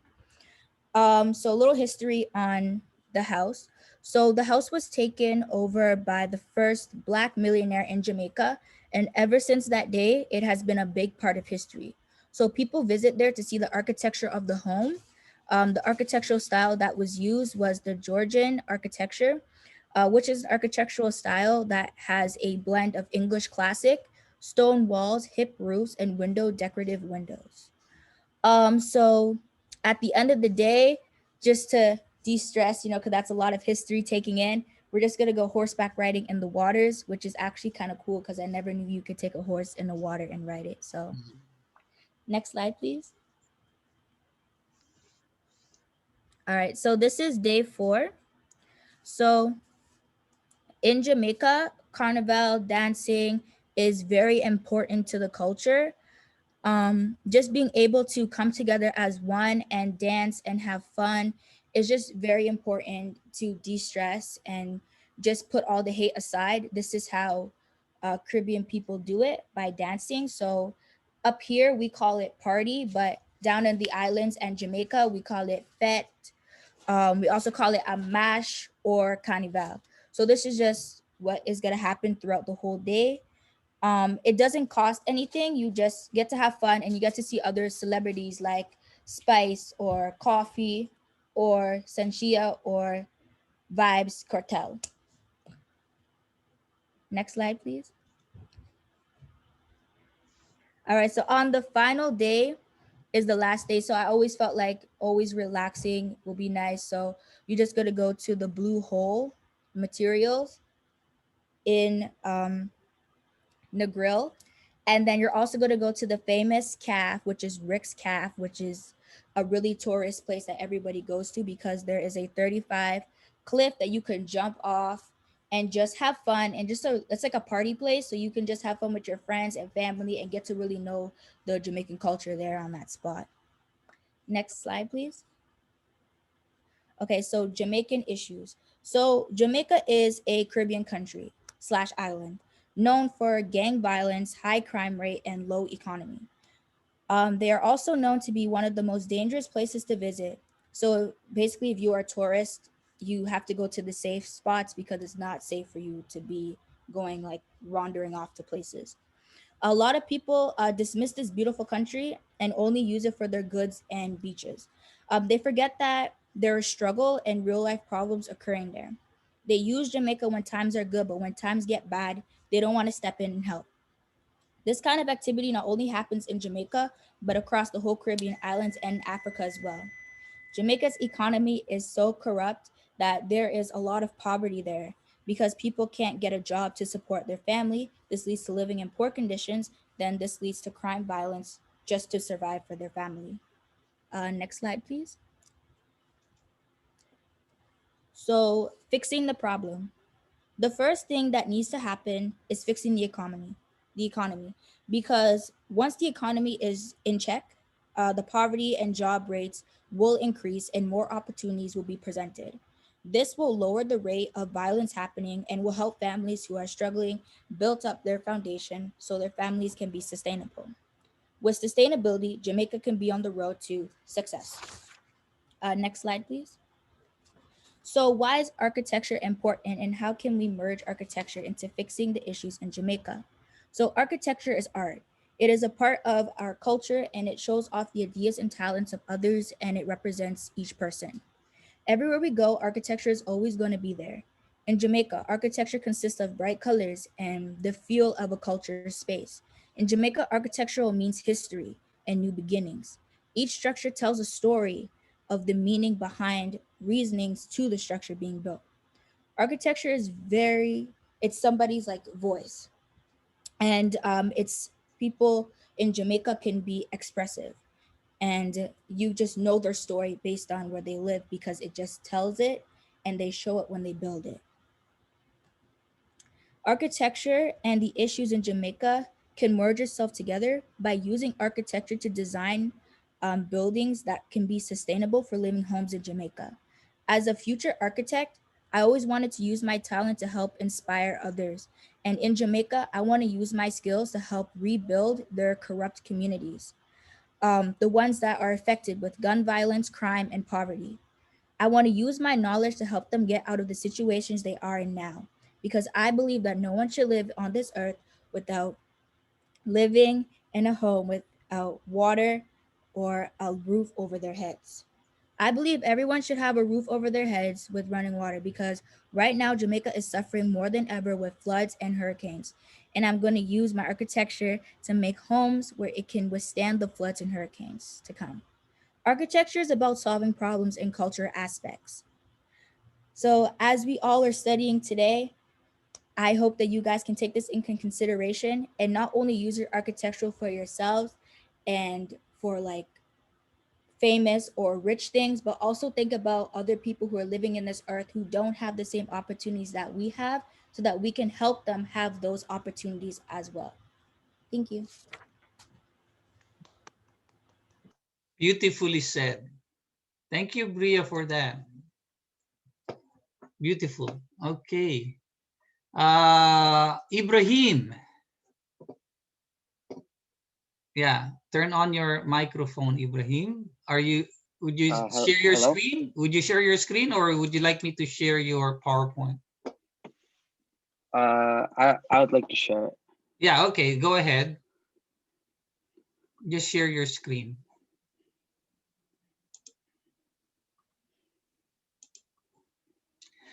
By the way, we're over time, but I'm enjoying it. So just stay on. I don't mind if you have somewhere to go. I'll see you next week for the final exam, or wait your submission for your finals project. Okay, Ibrahim. Can you see my? We can't see your screen yet. Can you see my screen? Nope, not yet. Make sure you select the PowerPoint. Would you like me to share your PowerPoint then? Okay, yeah, that'll be good. Let me just share your PowerPoint then. Yeah. Just a second. Okay. Okay, ready when you are. Okay, so first, so this is my dream tour. It's about UAE, United Arab Emirates. Next. First I'll be talking about is the table of contents. So the first, this is what will happen in order of my presentation. So first I'll be talking about the flight tickets, then check-in, and then hotel, and then popular architectural structures and destinations that we want to visit with their costs, some issues, solutions to those issues, like tackling the issues. And then at the end, I have a Excel file with the costs of the whole trip. And then I also have a surprise at the end. Next. Okay, so flight tickets. So in off season, the off season tickets start at around 1,100 Canadian dollars plus tax and luggage fees. But then the on season tickets start at $1,400 Canadian plus tax and luggage fees. So basically on season is like really popular times to go traveling. So for example, like a winter break, summer break, March break, you know, and then it's from Toronto Pearson International Airport to Dubai International Airport. And then so I believe the prices are a bit different because of COVID-19. So yeah. Next. So now we'll be talking about the check-in. So there are many common hotels chains in the UAE, such as like Holiday Inn, Best Western, Hilton Hills, like places you can find anywhere, right? But I thought ever since it's like a dream tour, and like I thought let's be extravagant instead. Like, yeah. Okay, next. Yeah, why not, right? Yeah. So Wow, build uh, a jalap. yeah. Like I thought of it in a way which is like if it's a dream hotel, a dream tour, sorry, it would be like like let's say if I won the lottery or something like that. So like I would obviously go all out, you know. So okay, so now we'll be talking about the Burj Al Arab Hotel. So this hotel was designed in 1993 by Tom Wright and built in 1999. It's a 5-star hotel. It's the most iconic, is Dubai's most iconic hotel and takes modern limits to the highest of limits. Is located in Jumeirah. It starts at $2,500 Canadian per night. And then some amenities include like 9 restaurants, 4 pools, a private beach, a spa. And then the architectural style of the Burj Al Arab is a structural expressionism. And yeah, I already said designed by Tom Wright. And then this is another hotel. So in between the two, like I said, like if you're going, you want to have some options. So I chose at the end with my total cost, I chose the Burj Al Arab Hotel as like if I was staying there. But this was like one of my other choices. So this is the Atlantis, the Palm Hotel. It's a classical Arabian architectural style on both the interior and exterior. The architect was was a design firm called Wimberley, Allison, Tong, and Gu. The hotel was built in 2006. Is also located in Palm Jumeirah. It starts at 756 Canadian dollars per night, so it's cheaper than the Burj Al Arab, but I think that's because of COVID. So that's like an example, but it's still a lot of money. And then this upscale hotel offers many amenities such as a water park, a dolphin pool, an aquarium, a spa, and 23 Michelin star restaurants. So that's a lot. Okay. Next. Okay, so on the right is the Atlantis, the Palm, and the on the left is Burj Al Arab Hotel. Okay. Yeah, Beautiful. they're both nice. Yeah. Okay, so now I'll be talking about the architectural attractions. So next, so some architectural attractions we'll be visiting is the Burj Khalifa, the Sheikh Zayed Mosque, the Dubai Frame, and the Dubai Mall. Next. So first stop would be Burj Khalifa. The architectural style is neo-futurism. The Burj Khalifa was designed by architect Adrian Smith. This amazing structure carries 163 floors. It is the tallest self-standing structure in the world since 2009.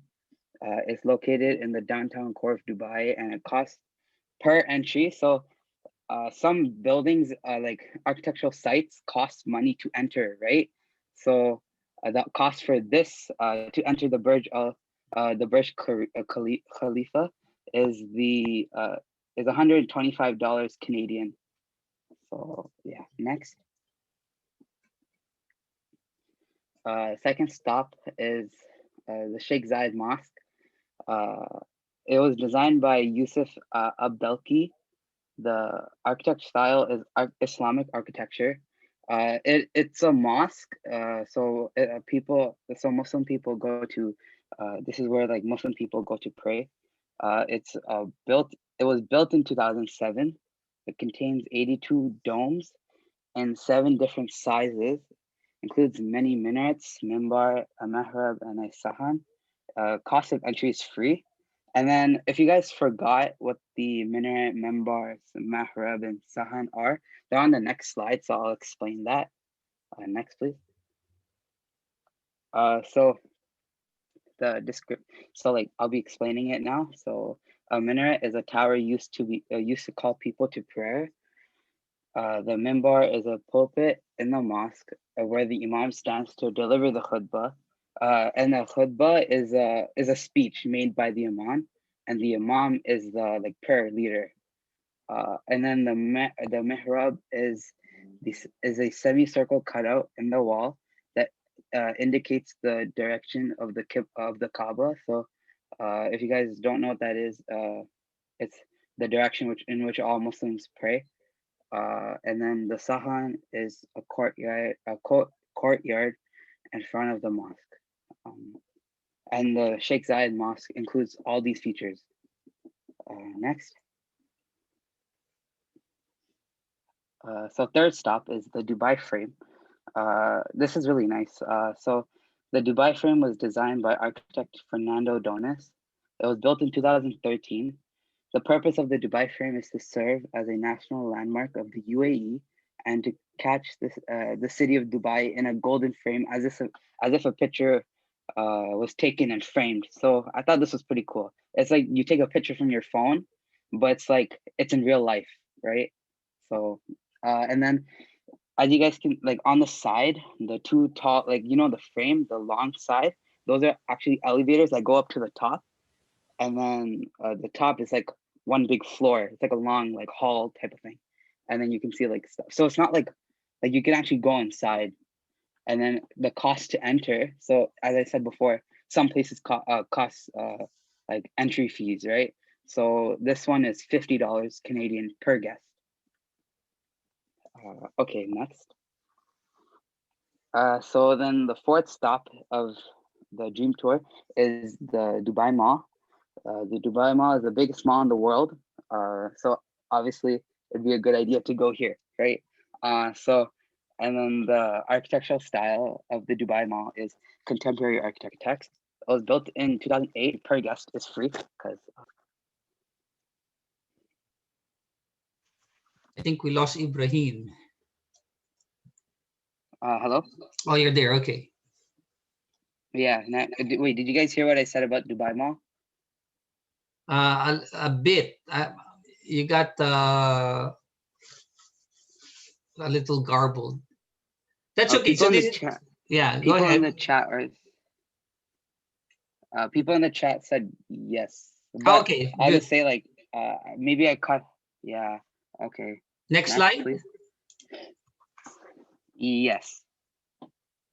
So now I'll be talking about the main issues of the UAE, like Dubai. So the main issue of Dubai is their impact on the environment. Dubai creates a lot of air pollution and land degradation. And the UAE is also has a very big carbon footprint. So like ever since they have so many buildings, construction, and it's like lots of emissions, right? And lots of people, it's very condensed population as well. So that's one of the main issues. So next, okay, yeah. So solutions. So these are the tackling the issues. So some solutions may include using the LEED Green initiative in their architecture when designing and building structures. LEED stands for leadership in energy and environmental design, and it is an international recognized green building certification system. We also learned about this in Studio One, and some incorporations of LEED in architecture can be using solar panels on rooftops and green walls. So I just want to add a fact that the Burj Al Arib, the hotel, you know how it's flat on one side? So I was thinking like that'd be so awesome if there's a green wall on that whole side of the building. So that would be like a really cool solution. Next. So this is the Excel file with the costs. So flight tickets, I chose the on season, so that would be $1,400. Burj Al Arib, I'll be staying there for 4 days. and it's $2,500 like per day. Wow. So like $10,000. And then cost to enter, Burj Khalifa is 125. Sheikh Zayed Mosque to enter is zero, like that is free.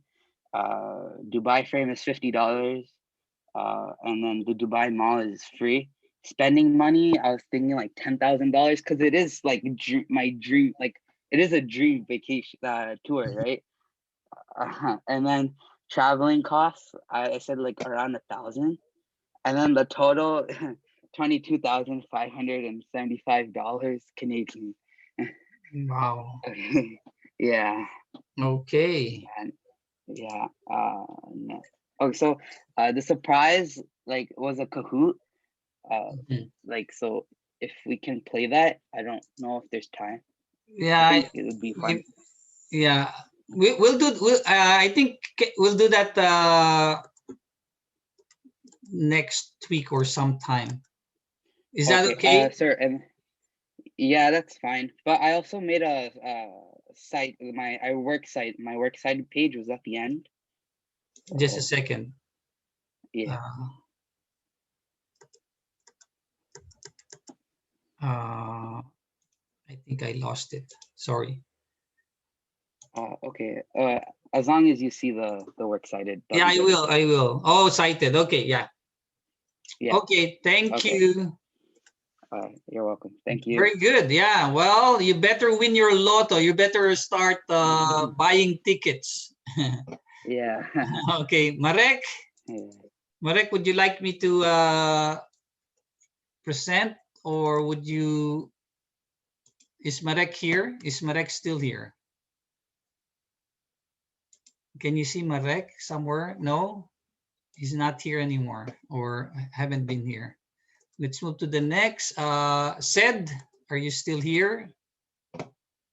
Is Sed still with us? Hello. Yeah. Okay. Would you like me to present? I could present. Okay. Hold on, give me a second.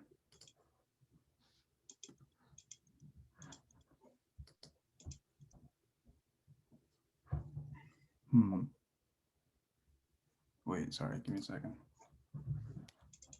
Something going on with my screen share.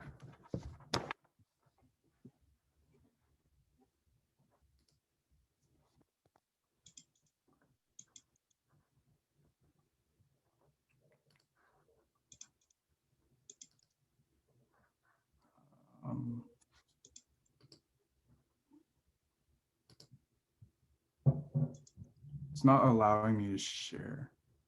Okay, I'll share it then. No, because I think I uploaded the wrong thing to you. Oh, you did? Okay. Yeah. So try again. You should be able to share like everybody else. Yeah, sure. Or would you want to maybe re-upload? Maybe come back to me while I Yes. figure it. Tej Deep. Is Tej Deep still with us? Tej Deep, are you still here? Yeah, very good. Tej Deep is not here. Let's move to Shan. Shan. Unmute yourself, Shan.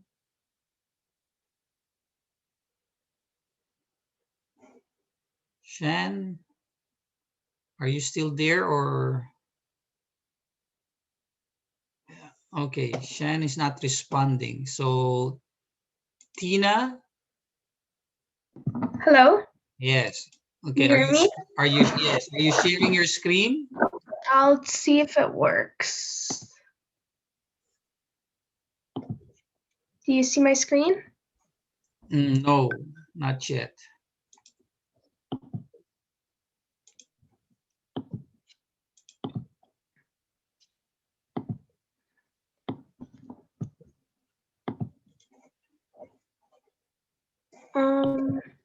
Would you like me to share your screen? Yes, please. Okay, there you go.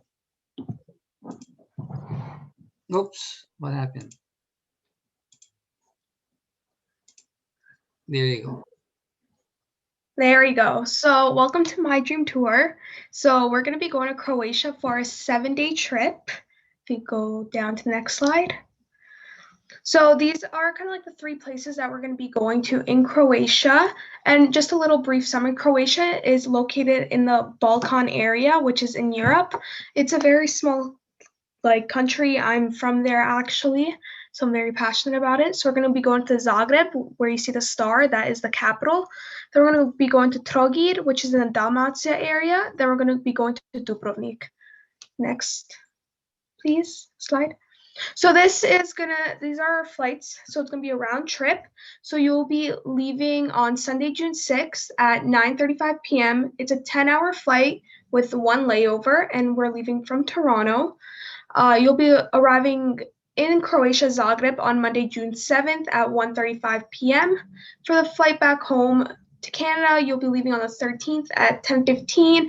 It's a 9-hour and 20-minute flight with no layover, so it's a straight flight. You'll be arriving at 1:35 p.m. on the same day, June 13th, and the total price for the flight is $1,383. It's usually cheaper, but I guess maybe because of Corona, they made it more expensive. You can go to the next slide. So when arriving to Zagreb, you're going to be staying at the Westin Zagreb for 2 nights. For the hotel room, it fits 2 people for the cost of $145. You can see a beautiful view of the main city from your room. There's nothing planned for the first trip because I know jet lag can be a big issue for many people, especially for me. Usually I like to relax for the first day, but do also remember it's a 6-hour difference, so it will hit you at some point of the trip. Feel free to wander around the city. It's a great city to walk around and really walk around not by yourself, but with a group of people, so you can kind of learn the culture by yourself and see how it is with the people that are living there. You can communicate with others and see how it is. So next.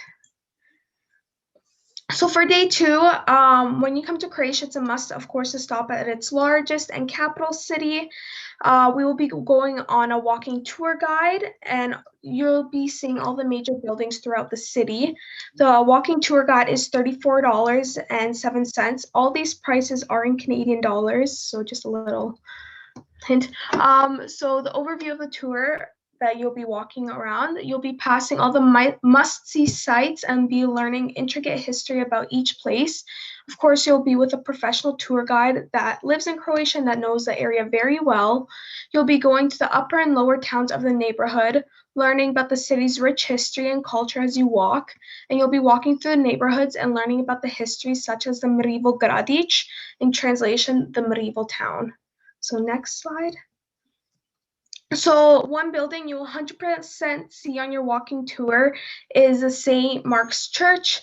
This is a church, of course, located in the town of Zagreb. It's best known for its roof with the red, white, blue checkered tiles that are displayed on the coast of Zagreb and Croatia. You can see how beautiful it is. It's very eye-catching, but this building is a Romanescent. It has Romanescent windows that are from the 1200s and also has Gothic portals, which are from the late 13 and 1400s. You can continue, and this is, of course, you can enter it for free. And here are some other views that you might see of Zagreb. You can see it's very similar to the 17th to 19th century urban planning. You can really see it's very condensed in a small area because this is a very old town. So we continue on the next slide. So for day 3, we'll be going to Trogir.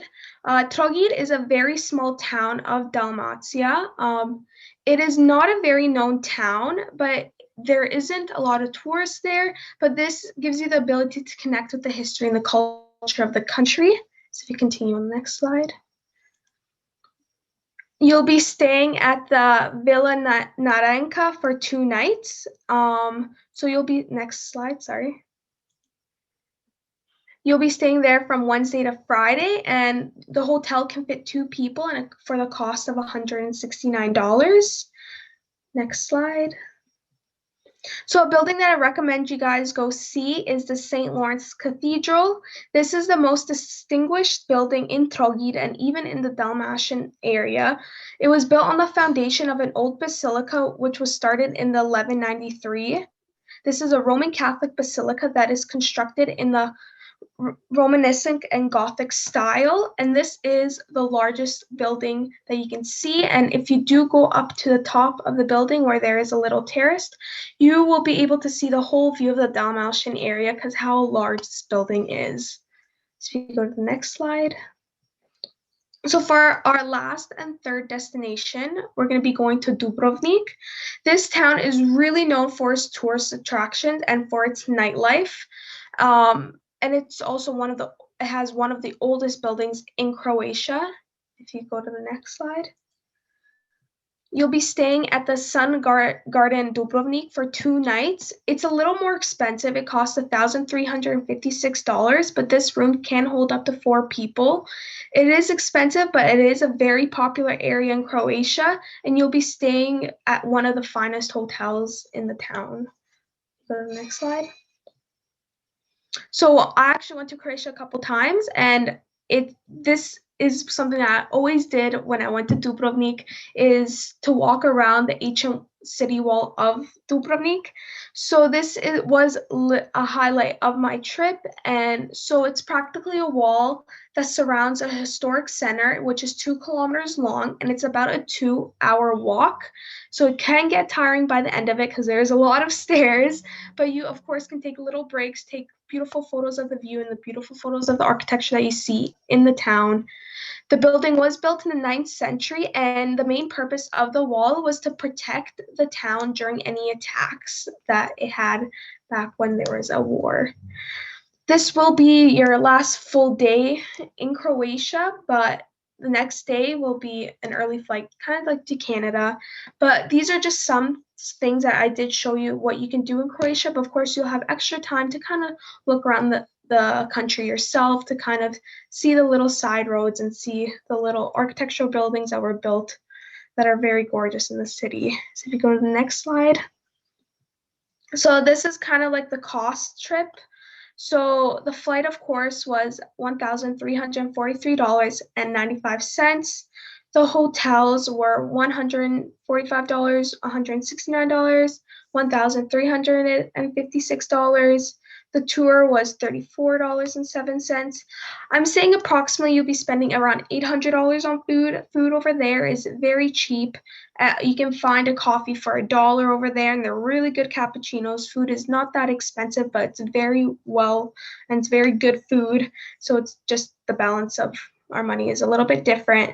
I say you might be spending around $1,250 on spending money, but of course that can vary about how much money you want to spend on other attractions, or of course if you want to buy extra souvenirs, or if you want, when you're on the beach, you want to buy a cabana or little things like that. And also the train that will be taking to each location will add up to $180. So the total trip will be $5,278, and it will vary, especially if you come in with a group of people and you share a hotel, so that could split the cost almost in half.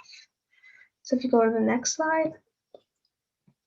So one thing that Croatia kind of needs to improve on. So Croatia is one of the most economically unstable European countries. 19.5% of the population falls below the poverty line, especially along the borders of Bosnia and Serbia.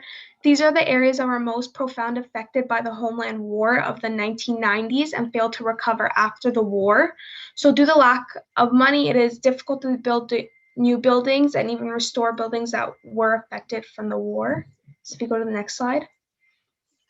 So some changes that I would do if I was an architect in the architectural kind of like view, I would try my best to restore any of the houses and buildings that were affected by the war and try to rebuild them and restore them, do the best. For the buildings that can't be restored, I will try to reuse as much material as possible so that the new structure can still have some historical meaning to it. I would try to add a little bit of a modern twist to it, but I still want to keep the old Roman and Gothic style twist into it. So if you go to the next slide. There's some questions, you guys don't have to answer it now. It's just, would you join me on my dream tour? And also, what would you do different? What would you do, like any changes? So, example, the price, if the price is too high, to do little things to make it lower, or do more activities, so do anything. different to make my trip a little more improved. Not sure exactly. That's nice. Yeah, answer it in the chat. I wonder why activities always convert to activities. Oh yeah, that was my fault. Sorry. But it was also in one other slide, but that's okay. Okay, great. Thanks, One Tina. You do feel passionate about going to Croatia. That's interesting. Yeah, there's just one more slide with pictures that I have taken before, but it's okay. Yeah, very good. Okay, Maria. Is Maria here? Very good. Maria. Yeah, I'm here. Can you hear me? Okay. Let me just share your screen, your PowerPoint, your PDF. Okay, all right. I think I updated it, like the. So. But there's just questions, so if I don't think we'll have time to answer them. Yeah, well, I actually would like to see those questions. Did you upload it in? Yeah. I uploaded the link. The link is updated now, so in the assignments. Yeah. Okay, let me just do a quick download then. Okay. Of your slide. I enjoy the question, so we're in overtime, but I'm just simply enjoying it. So, and is it a link? Google Docs link? Yeah, it's a link. Google Docs. Ah, okay. Okay, so yeah, let's do that. And then Z, if Z is ready, then we'll go with Z after. Okay, Dream Tour. Okay. Do you want to press present at the top so it's like full screen? How is that? You could just press it. I can't see it yet. Okay. Can you see it? No? Yeah, now I can see it. Okay. So the country that I chose. Wait, could you go to the next slide? Look.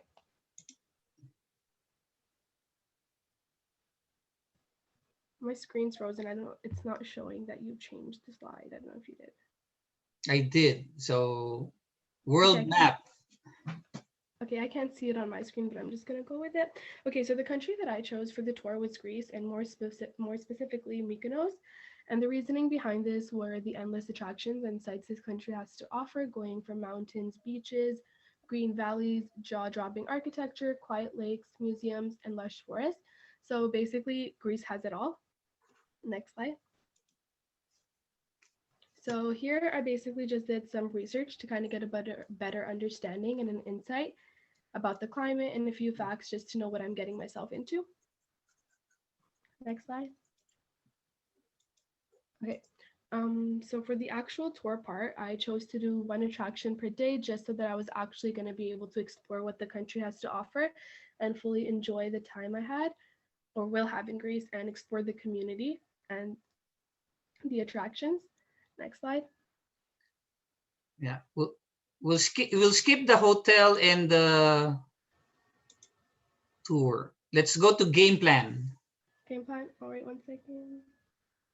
All right, so on these two slides, I just made like a game plan or a schedule just to know what I'm doing like each day. And then next slide. That's the second part of the. Day 7. Okay. Yep. Okay, day 1. Okay, so for day 1, I chose the museum. This was just so I could get an insight on the art present in the country in a fast yet enjoyable way. And I also, sorry, that was for day 2, my bad. For day 1, for day 1, I chose the beach, something that's fun and relaxing because it's only my first day there. And beaches are really big and common in the country. And the Fatilia beach is just one of the biggest ones there. Next slide, please. Day 3. Yeah, for day 3, I have the Mykonos windmills, and these are a great spot for tourists. They're also a great lookout spot for sunsets or sunrises, and also offer for great photography. Okay, so for day 4, I chose the Agios Nicholas Church, and the architectural style of this building is honestly beautiful, and this place gives me just a way to kind of explore what the architecture in Greece looks like. For next slide, please. Day 5. Day 5. So the attractions I chose for the for the 5th day was the house with the mast. This building is very similar to the ones we've looked at and talked about in class. So I thought this would be like a perfect building to see because we've discussed it and it would just be great to see it with my own eyes. Next slide. Day Yeah. 6. Oh, sorry. Moving on to day 6, I chose the Old Sorry. Town Mykonos, which is basically a small town filled with small houses, shops, and so much more. This is a very popular attraction in Mykonos, and this will again give me an insight on the architecture and the lifestyle of the country. And then for day 7, I chose to do another gallery trip again, just something that's relaxing, doesn't require too much energy, but I'm still able to explore what the country has to offer. Next slide. Here, just basically gave an overview of my whole trip, kind of explaining why I chose what I chose, and yeah. Okay. Issue. Okay. Yeah, for the issue component, I took a more environmental route and talked about what environmental issues are currently affecting Greece and the environment there. Next slide. So first, I just picked 2 main issues, and then I did some research to get some stats to kind of put it all into perspective. So these are the numbers from the last 3 years, and you can see that the numbers are rising for both of these issues, and if action is not taken, then these numbers will just continue to rise. Next slide. Okay. So here I just kind of explained the 2 topics I picked and went more into detail about them and how they're affecting the environment and what's causing them and how we can stop these numbers. Next slide, please. So I decided to take an architectural approach to it and try to get these numbers to decrease, and talked about what Greece is currently doing and what changes I would make to the architectural field. Next slide. So for the solutions and recommendations, I tried to come up with something that was reasonable yet still effective, and I tried to incorporate the material that we have learned throughout the semester. So one of the recommendations that I gave was to use sustainable materials in the architecture that was being built. Materials such as wood, glass, concrete, and steel, they all fall under that category. So the architecture that is being built there can use these sustainable materials to kind of get these numbers to come down. And then here I had a few pictures of the solutions. And then I have the questions. So for the questions, I did something similar to like the ICES we've done, and in the quizzes, just like matching. Okay. So what architectural style is the House of the Mask? Interesting. And what's the name of this attraction? So write your answers in the chat. Okay. Thank you. Thank you, Maria. Beautiful. Welcome. Thank you for listening. Yep. Okay, let's move to our next. Leanne? Yes, hi. Hi. Sorry, Leanne, we're late. Oh, no worries. Are you enjoying it, though? Yeah, it's really fun. Yeah, nice to know. I'm planning my trip already in one of these countries. Oh, really nice. Well, the one I like best, right? I'll use the itinerary. Well, I hope you like mine. Let's see. Let's see. Okay, so let me share your screen. Do you want to share your presentation? Can you please do it? Oh, I can. Yeah, that's what I was about to do. So yeah, actually, there's like a short video that I made, and I would love to share it with the class if that's possible. Of course. Yeah, it's a presentation video. Like there are 2. The long one is for you to enjoy, and the other one is for the class. Okay, so 2, 1. So which one will be the long one? Well, the short one, I remember I named it as a presentation video. Okay. I guess this one. Let's see. Are you able to see? Not really. No. Just a second. Why aren't you able to see? Oh, because I did not share my screen yet. Okay.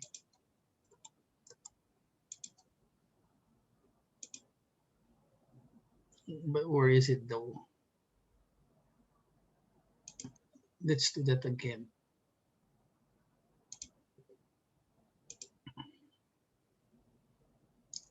Video, where are you? Let's do it again.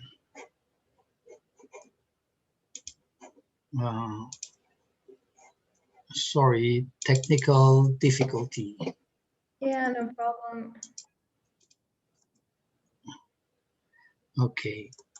And oh, said, sorry, I missed said. I said I was going to. Okay, share screen 2. And just a second. You're seeing my screen, right? Do you see the video now? Yes.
Can you hear the music?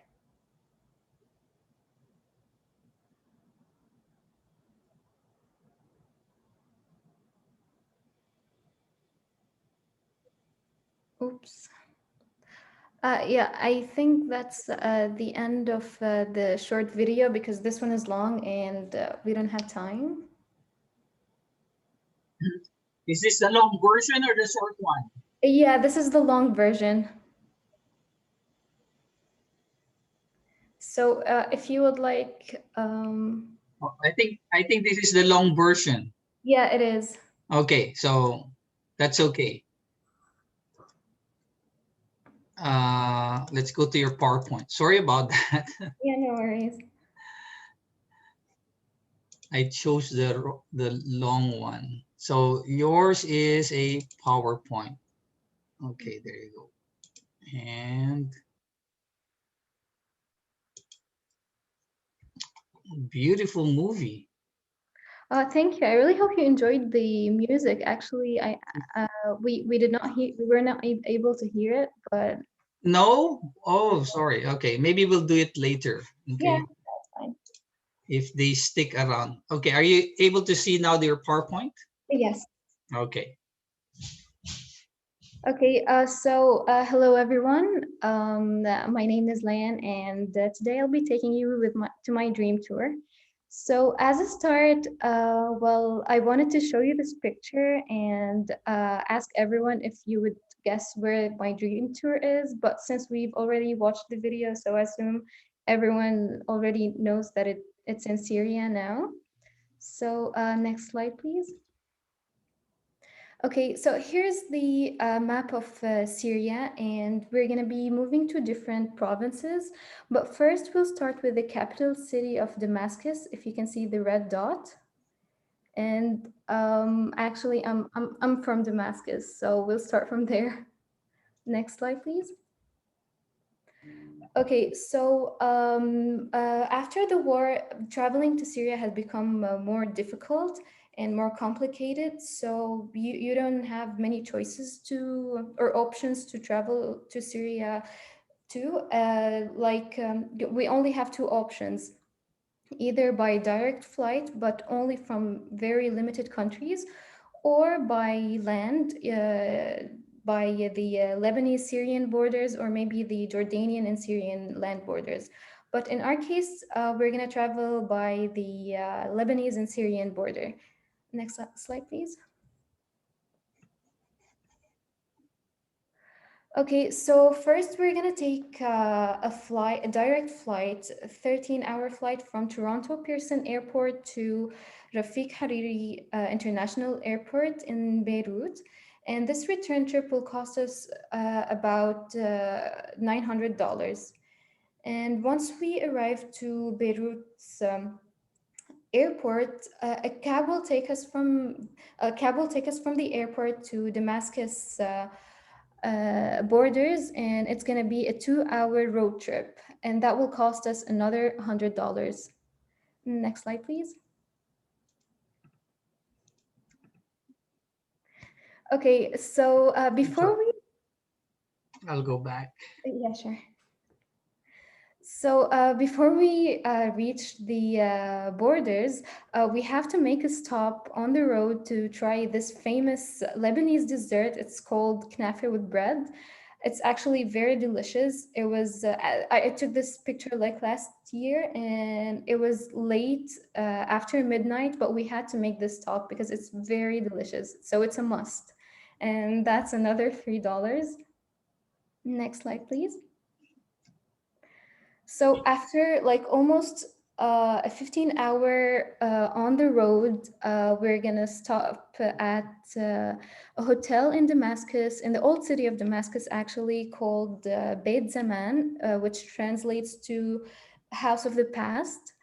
And this hotel is located in the old city of Damascus, and you would get to experience the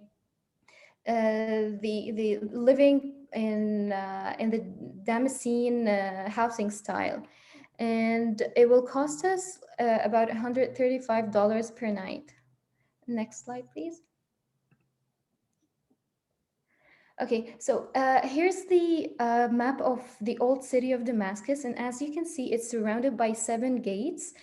And our hotel is actually very close to the 4th gate. It's called Bab Sharqi.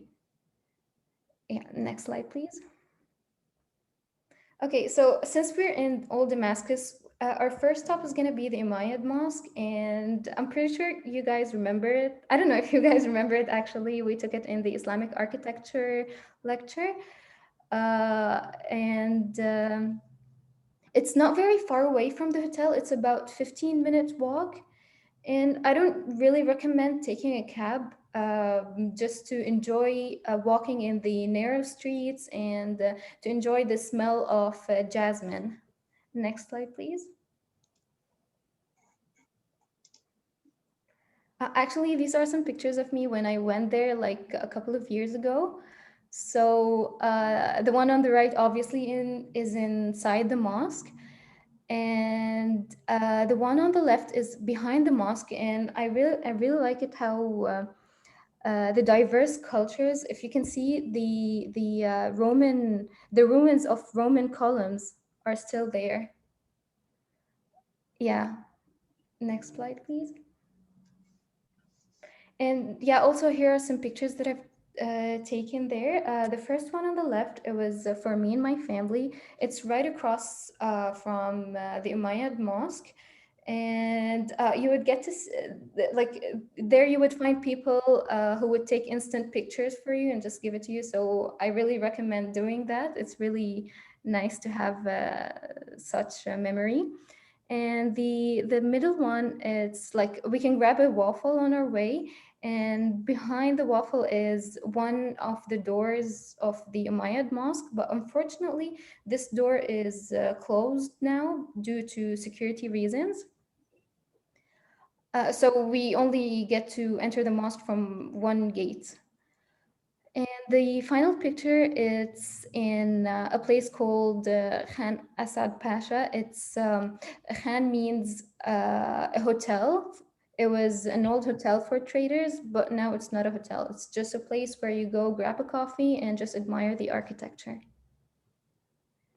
Next slide, please. Okay, since we're still in the old city of Damascus, we have to pay a visit to the St. Mary Cathedral of Damascus. It's considered as one of the oldest Greek Orthodox churches in the city. And since the majority of Christians in Syria are Orthodox, so this is a really important church there. Next slide, please. Okay, so this is the city of Malula. Okay, so now we're gonna leave Damascus and we're gonna head to the countryside of Damascus. And actually, a fun part is that the countryside of Damascus is way larger than the actual city. So this town is located about 56 kilometers to the northeast of Damascus. Here I've written southeast, but it's like a mistake. So we're gonna head northeast of Damascus and we'll arrive to the city of Malula. Sorry, the town of Malula. And it's actually the only place in the world that still speaks the Aramic language of Prophet Jesus. And actually, it's really interesting because when I went there, I wasn't able to understand what people were saying. So it was odd. Like I'm in my country and I can't, I'm hearing a language that I don't understand. Well, obviously they speak both Arabic and Aramic, but it was really nice that they were very concerned to preserve the language. So they actually have verified schools that teaches the language. So if you're ever interested in the language, you can just pay a visit there and learn it. Next slide, please. Okay, so now we've left Damascus and its countryside. We're gonna head south to Dara province to visit Busra al-Sham Coliseum. It's actually considered as one of the oldest coliseums oldest cities in Syria, actually. The main role was for it to serve as a citadel and to guard a road leading to Damascus. And as any other Roman theater, it was very huge that it has about 15,000 seats. And the seats on the top are considered as VIP, which I assume only the royals would sit there. And actually, the seats in the VIP seats have a different type and shape of stone. And as every Roman theater, you would be able to hear every single movement or tiny voice on the stage in whichever seat you were in. Next slide, please. Okay, so we also left Dara province and we're heading north to Homs province where we can meet the Crac de Chevalier castle. It's about 2.5 hour drive north of Damascus. And it's one of the most important preserved medieval castles in the world. Yeah, we also took that in one of the lectures. Yeah, medieval. Yeah, next slide, please. Oh, okay, so this is my least favorite because it's the saddest slide. This is Palmyra. It's the ancient city of Palmyra. It's also located in Homs province. So it's about 2.5 hour drive from the Crac de Chevalier castle. And as you can see here, we have the before and after pictures, the ones before the war and the ones after the war. The temples there are Greek Roman architecture. And actually, there were many temples and one huge coliseum there. But unfortunately, 2 temples were completely destroyed, but thankfully the Colosseum still stands. So here are the really like sad pictures down of what's left. Next slide, please. Okay, so leaving Homs province, we're gonna head out to the province that is very near to Homs, like about 40-minute drive. It's the city of Hama. It has a Nourious. It's famous of its Nouriouses. It has a collection of historic water wheels. Actually, there were 17 of the water wheels still. They were still standing across the city. Some of them were attached to the old buildings and others were standing free and moved the water through a series of the settlement and advanced the province. Next slide, please.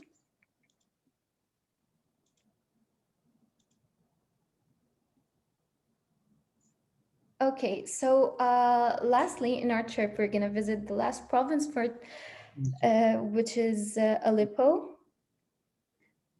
The previous slide, please.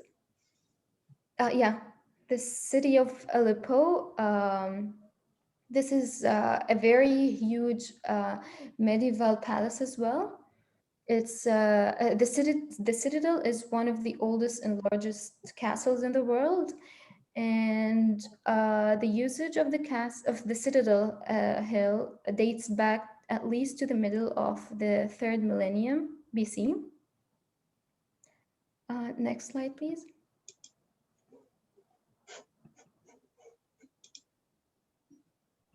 Okay, so the problems. Well, as a result of the war, tourism in Syria has greatly reduced since 2011, and what's so sad about that is that just year before that, Syria welcomed 8.5 million tourists. So,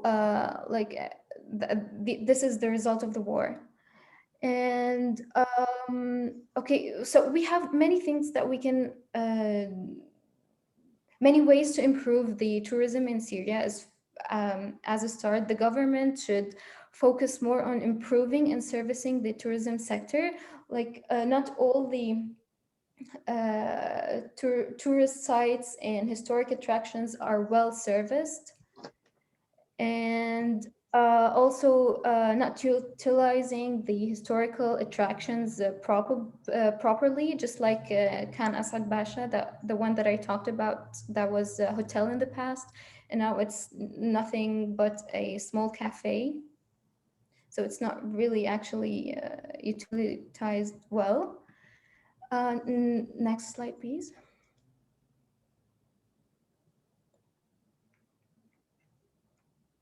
So as some solutions, I would suggest to expand the national airlines because it serves as a major driver of tourism. Also to improve the marketing about tourism. Like I'm pretty sure most of people haven't heard of Syria unless the war has occurred. So that's really sad actually. And that's why I chose my topic for today as to be Syria. I just want to show you guys the beautiful side of my country. It's not only the war that's happened. And also the economical state is they have economical crisis right now, so tourism would really help if they really focused on it, and also to maintain and preserve the historic sites and tourist attractions. Next slide, please. Okay, so unfortunately our tour has ended. Well, there are many different sites I wanted to add, but due to the shortage of time, I wasn't able to. So I really hope I've changed your mind about visiting Syria, and it's actually you can pay a visit now. Okay. And So it's yeah. relatively peaceful now in Syria. Yeah, it's way better than before. Nice. Like Okay. I was there about 10 months ago. Yeah, I was there visiting. Okay. Nice to know. And I'm happy that it's a lot peaceful in Syria. Yeah. Thanks for sharing that, Leanne. Thank you. Yeah, okay. Is Sed here? Hi. Okay, there you are. Are you able to share now? Let me see. Is it Yes, sharing? you are. Okay. Oh, fine. All right, cool. All right. Okay, I think I will enjoy your presentation, Sed. Yeah. I'll be homesick though. Oh yeah, me too, honestly. So from the home country of Leanne to our home country, I hope we can invite Leanne to visit the Philippines as well. Yeah, maybe. Okay. Maybe you can also help my presentation, add on anything you know.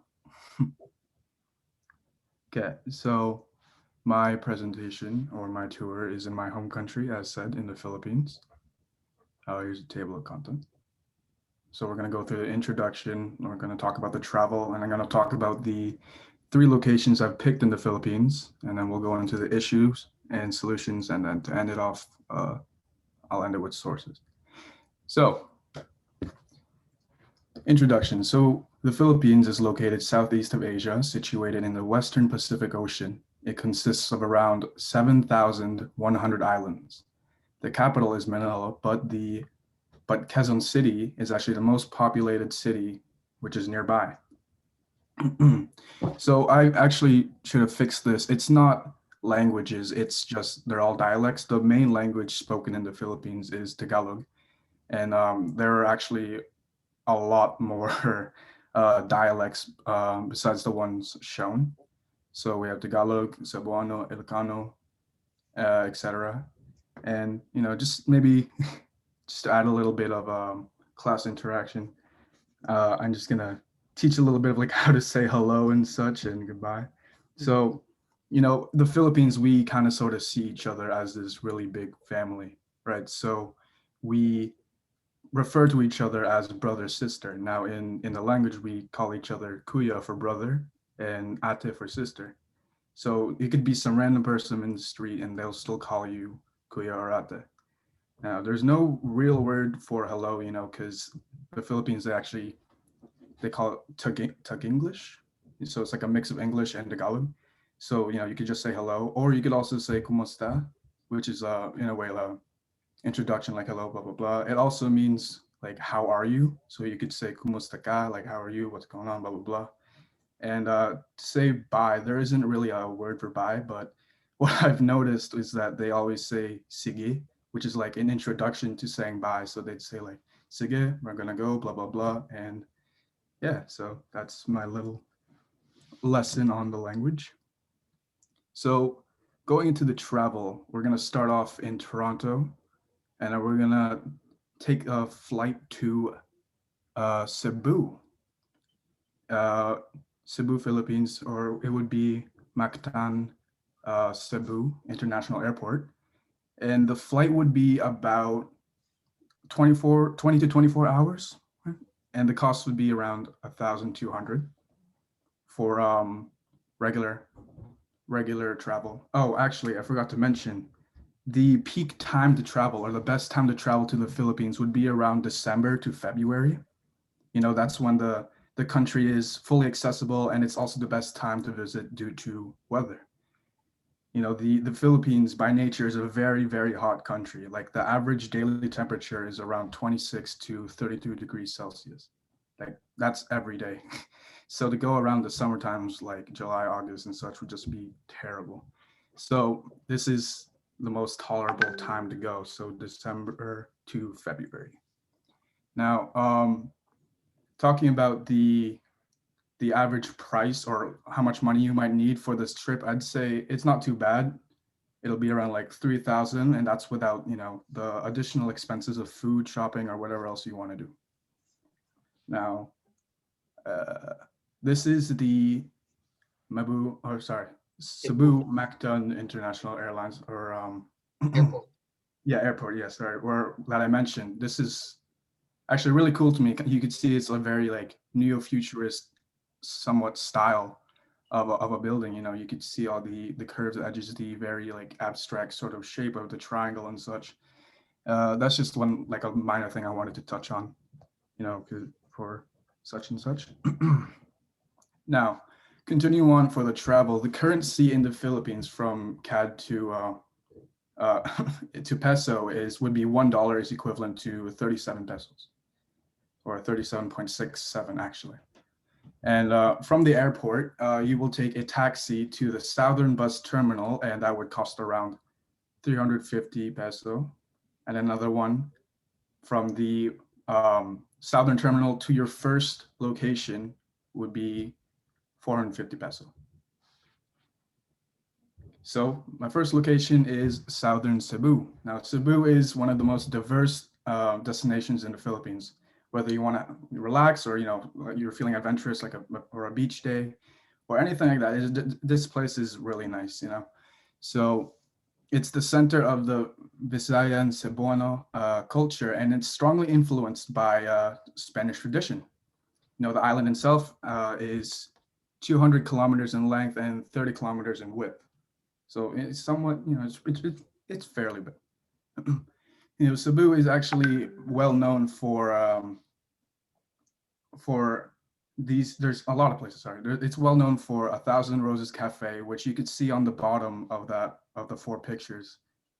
It's literally just a major garden, like a cafe dead center, and 10,000 roses, white roses, just around it. So you have a view of the sunset, of a bunch of roses around and everything. It's really nice.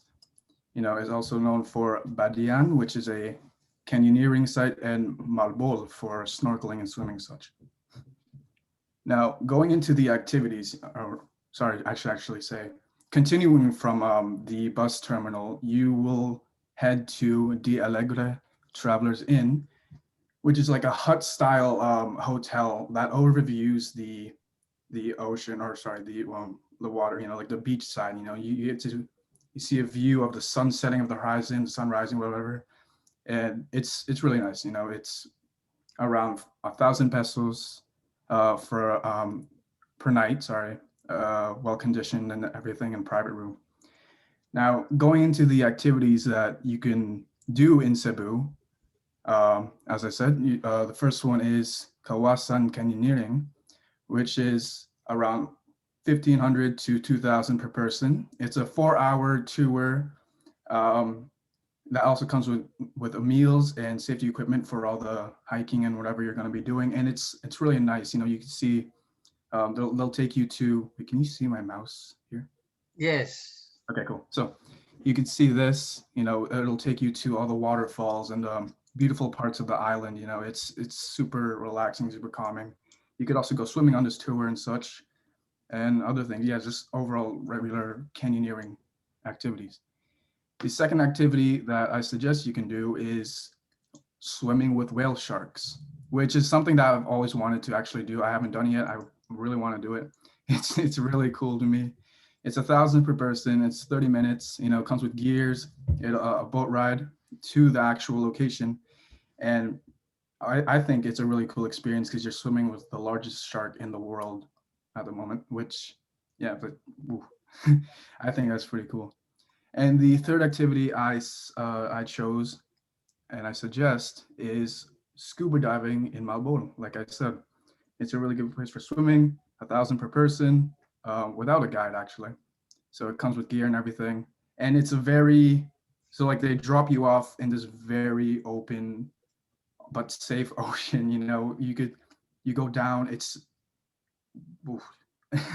you'll start swimming with what's the, I think, is it tuna, I think, or just a bunch of fish, and as you can see here, that's what's really like cool, but at the same time really scary, because you could get lost in here, but they obviously try to avoid you.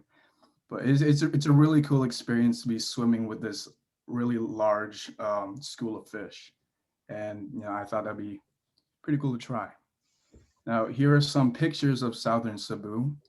Get a better view of it. There's, as I said, there's like all this beautiful landscape and such that you can see during the tour, the first activity, the canyoneering and such. And then there's also these beautiful beaches, blah, blah, blah. And as I said, swimming with whale sharks right here. And yeah, so then now moving on to my second location, I picked Siquijor. And Siquijor is actually a pretty small island, but it's super cool because of like what it can do, or what it provides, or what it's like just the overall, the environment, that's the word, sorry. The environment of the place is really nice. So Siquijor is also known as Fire Island, and it is the third smallest province in the Philippines. It's located 30 kilometers southeast of Negro Island, and it's 300 square kilometers in area, and the latest population is 90,000 as of 2017. So this part of the tour is more of a calming one.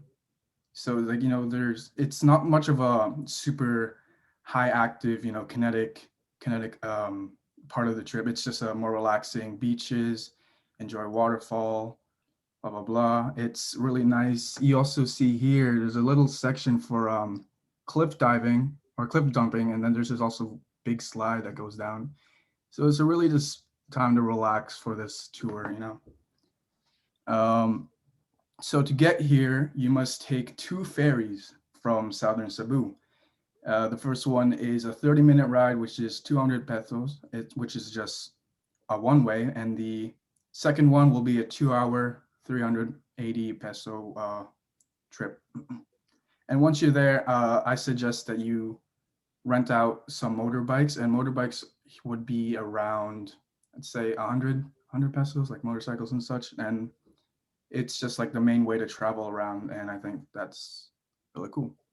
Now, moving on to the activities, once you get to Siquijor, the place you'll be staying at is called Tagbalayon, logging house. Now, it's around 1,200 pesos a night for a private cabin. It's really nice, well air conditioned. It's also hut shaped. I think that's like the main style of the places we'll be going to, of the houses or hotels we'll be staying at. And there's only two activities I have suggested that you do, given that it's a small island, there's not too much to do, but it's still enjoyable. So as I said, there's the beach cliff diving, which is about $100 and 100 peso and $40 in parking.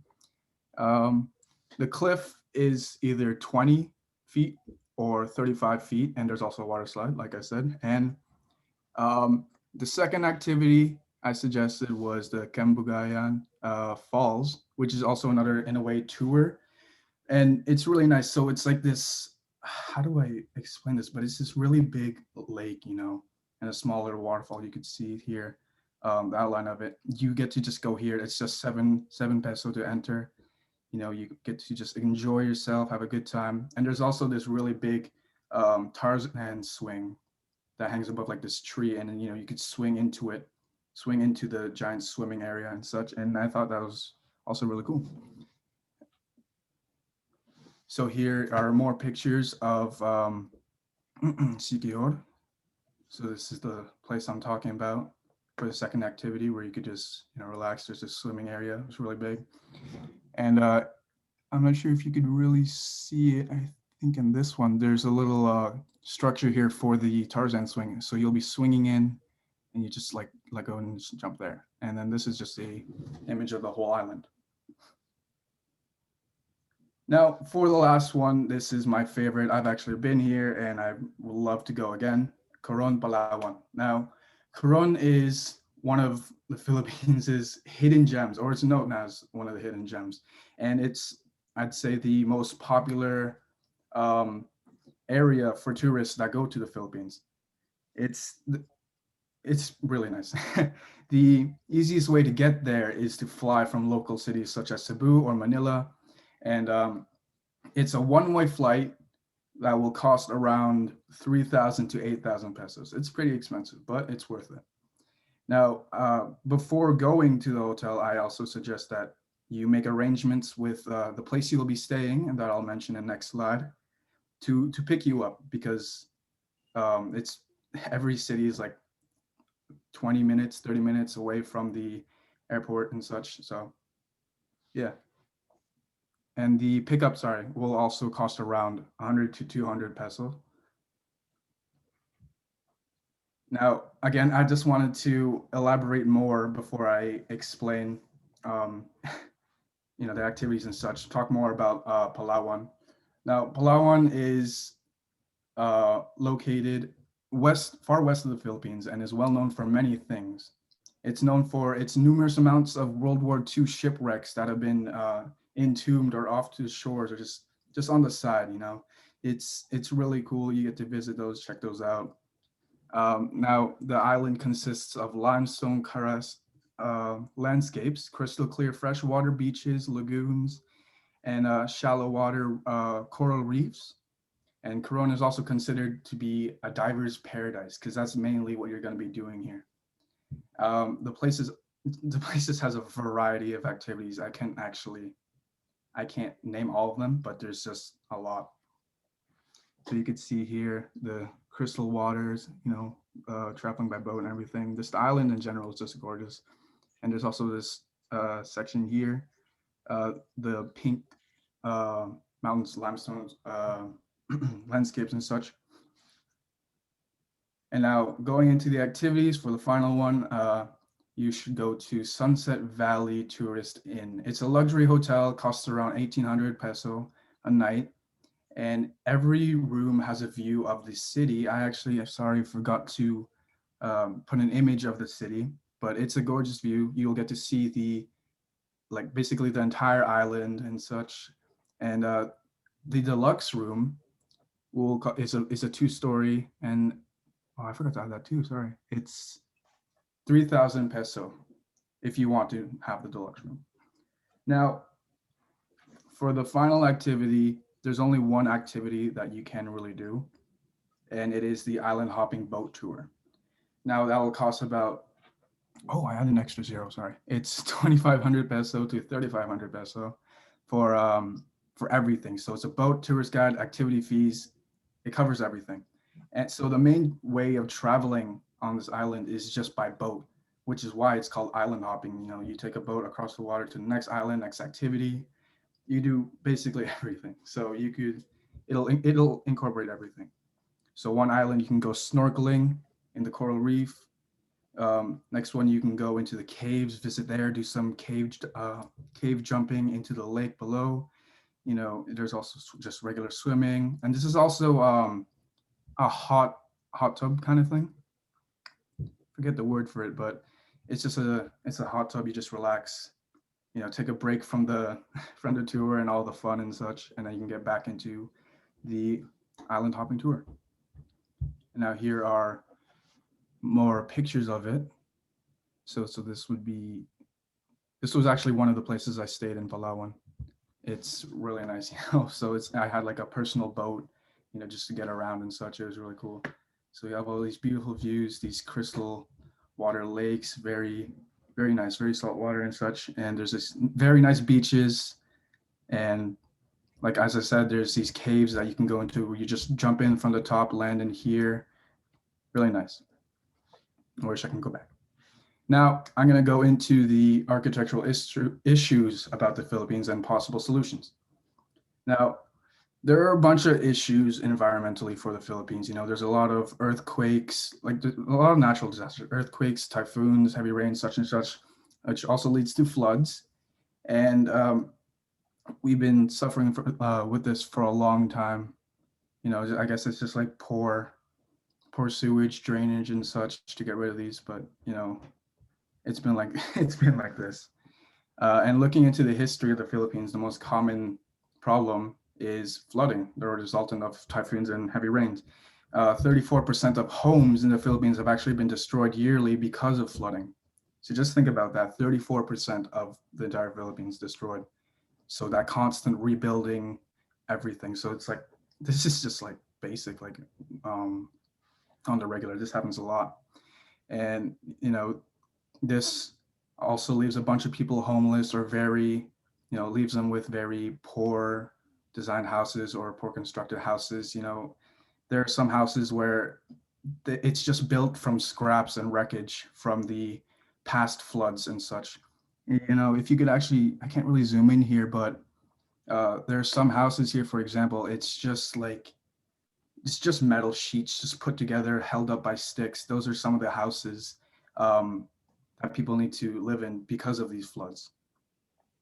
Now, solutions for this, I suggested elevated houses, that they should prioritize or emphasize the construction of elevated structures and homes in the areas that are, where most flooding occurs, such as this. And this is an example of how it could help, so the flood won't really affect the house itself and everything will be fine, blah, blah, blah. And another, oh, sorry. This could potentially reduce the damage of homes yearly, and that will help a lot. And the other solution I thought of is reinforced walls just to resist the water pressure and adequately seal the walls to reduce seepage.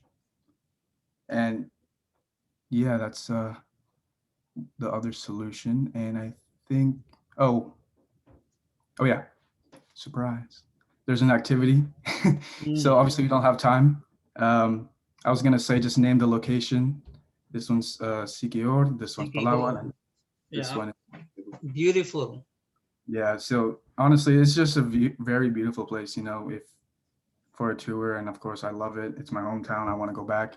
I have so much family there. I want to visit again, but it's a really, really nice place. I think Leyan is going with us now to the Philippines. Are you convinced? It's a really nice place. Okay, thank you. Okay, nice. Okay, who is here? Shan, can you hear us? Can you unmute? So from the Philippines, yeah. Can you hear me? Yes. Would you like to share your screen or would you like me to share? Could you please? Yeah, of course. Okay. There's only a few of us, but I just need to see your presentation, so I'm sticking on. Okay, ready when you are, Shan. Okay, so my dream tour is going to be about Tokyo, Japan. Next slide, please. So the flight takes place, or the flight going to Japan takes place on the 25th of December at 9:15, and I'll be landing there at Narita Airport on the 27th. So it's a pretty long flight. And the second or return flight is on the 30th, and I'll be coming back to Pearson Airport on the 31st. So that's just a little bit shorter. The total trip is 5 days, but the experience in Japan will only be 3 days. Next slide, please. So the hotel I'll be staying at is the Park Hotel. It's 59 minutes away from the airport, and I'll be staying at the Deluxe King Suite for the 3 days. And the total trip, like the approximate amount of money being spent, is around 3.3 thousand. Next slide. So the first day will be on the 28th. Yeah, 28th, I believe. So after eating at the hotel, I'll be going to my first destination, which is the Sensoji. It's 18 minutes away from the hotel by car, and it's an ancient Buddhist temple with Japanese Buddhist architecture, which is an architecture style that's exclusive to temples, shrines, and some like castles, old castles. So the main features are columns and lintels that support a large and gently curved roof. So you could kind of see that in the top right image with the many stacks of roofs. The walls are quite thin. They're like paper thin almost, and there's a lot of uses of arches and barrel roofs. Oh, no, sorry. Those are arches and barrel roofs are completely absent, but there's a use of gable and eave curves, and usually they're made out of wood because they're quite old. Next slide, please. So after this, I'll be making my way downtown to Shinjuku Gion National Park, or National Garden, sorry, which is 20 minutes away. And it's a giant garden and a park with many different scenes of nature and beauty. And it also has the infamous cherry blossom trees, white and pink. Next slide, please.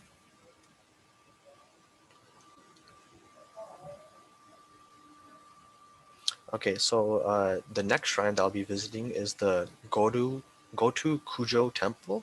It's 20 minutes away, and now this temple is quite different from the first one, since its significance lies in the hundreds of Maneki Nekos. So if you could see in the top left image, so they're beckoning cats that bring good luck, and they range from like all different sizes, big to small.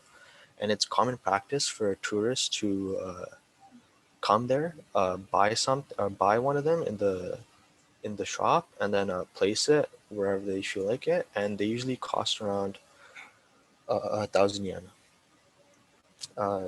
Next slide, please. So after this, I'll be making my way down to a reservation spot. Sorry, hold on.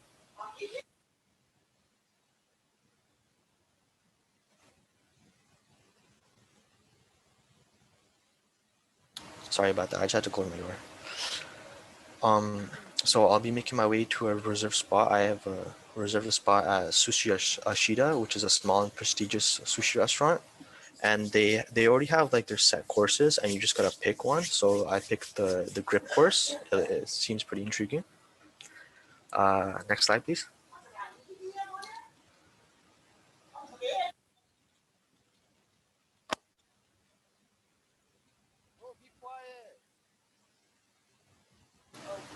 Okay, so finally to end off the day, I will head to the Harajuku Takeshita Street. So it's a street with tons of stores and foods along the side. So you could buy souvenirs, other things, and try out some authentic Japanese snacks. Next slide, please. So this would be the second day. Okay, so we'll be starting off with the Chiyoda Castle, or also known as the Endo Castle ruins. So this is 10 minutes away from the hotel. It's made from granite, stone, earthwork, and wood. And the architects used they also used Japanese Buddhist architecture for the structures. But for the gates, they used a style called Koreimon style for the gates. And it's distinguished by two roofed structural elements which sit perpendicular to the structure. So they will place it kind of ahead of any of the main entrances or side entrances. And this castle actually used to house emperors and imperial families during the Meiji or Menji dynasty. Next slide, please. So this is another restaurant I'll be eating at. So it's 14 minutes away from Car. It's called Jinsa Fukuyushi, and it serves a variety of Japanese foods such as yakitori and koneri. And the price range is around $7 to $37. Next slide, please.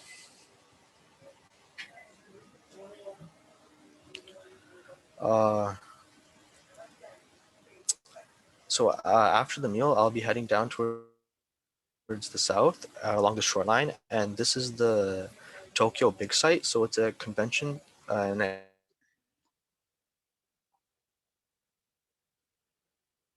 as a venue for multiple different, like fields.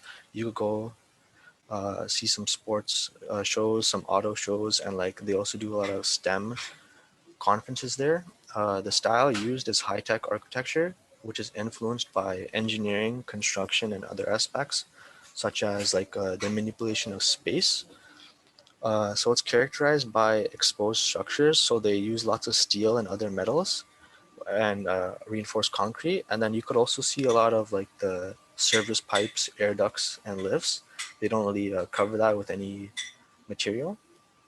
And then it's often bright, as you guys could see in the top image and the bottom left image. It also lights up with a blue, pink, and yellow.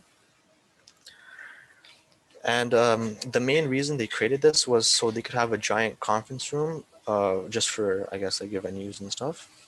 Next slide, please. So this will be the final day, and the flight takes off at around 6:30. So I don't have much time. So on the final day, I felt like it'd be a good decision to spend some time at Tokyo Disneyland. It's only 22 minutes away from the hotel, and it's 8,200 yen for an adult. And I don't know, it just seems like fun. I've never been there.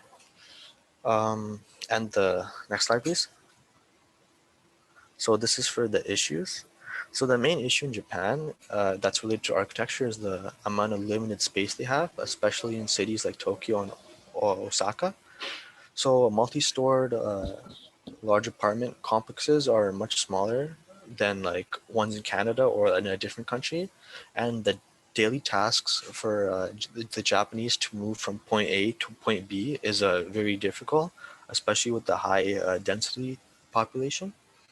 So a recommendation could be that they could start building skyscrapers and other buildings and other infrastructure in more rural areas. So they could focus on, I guess, creating cities and spreading that apart. And then, but also just leaving historical landmarks alone, yeah, so there's no destruction of those. And the style that should be used for the skyscrapers or buildings should be metabolism to save as much space as possible. Because like metabolism, it's a very like all the rooms are very small. They're all identical, but they're used to their maximum potential. And also the use of strong materials and good structural support systems to fight against earthquakes, because Japan is also known to have tons of earthquakes, such as the one in, I believe, in 2012. And the last part, which is, I guess, the surprise. So I have a couple of Japanese architectural facts. Next slide, please. So the first one is the Tokyo Skytree is the tallest structure in Japan. So you can see right there. Next slide. Tokyo Tower is also Japan's first attempt as the Eiffel Tower. So you could kind of see the similarity. The color is different, but you could kind of see how the support systems are used, but it's on a much smaller scale. Next slide, please. And also the term metabolism for the architectural movement was actually inspired by biology. So in biology, I believe the term metabolism refers to the ability to maintain healthy cells or organisms. So I guess they used that term and they created their own architectural style from it, which is pretty amazing. And the last slide, I believe, is that Shinjuku Station is close to it's a station close to the hotel. It's said to be the busiest station in the world now. And yeah, that's my presentation. No, nice fun facts. Thanks, Shan. Very good. Okay, so let's see. Who else is here? Jizu. Jizu is next. Yeah, I'm here. You're still here. Yes, I have waited for. Yeah. My turn. Your turn. I will share my screen. Oh, you are? Okay, good.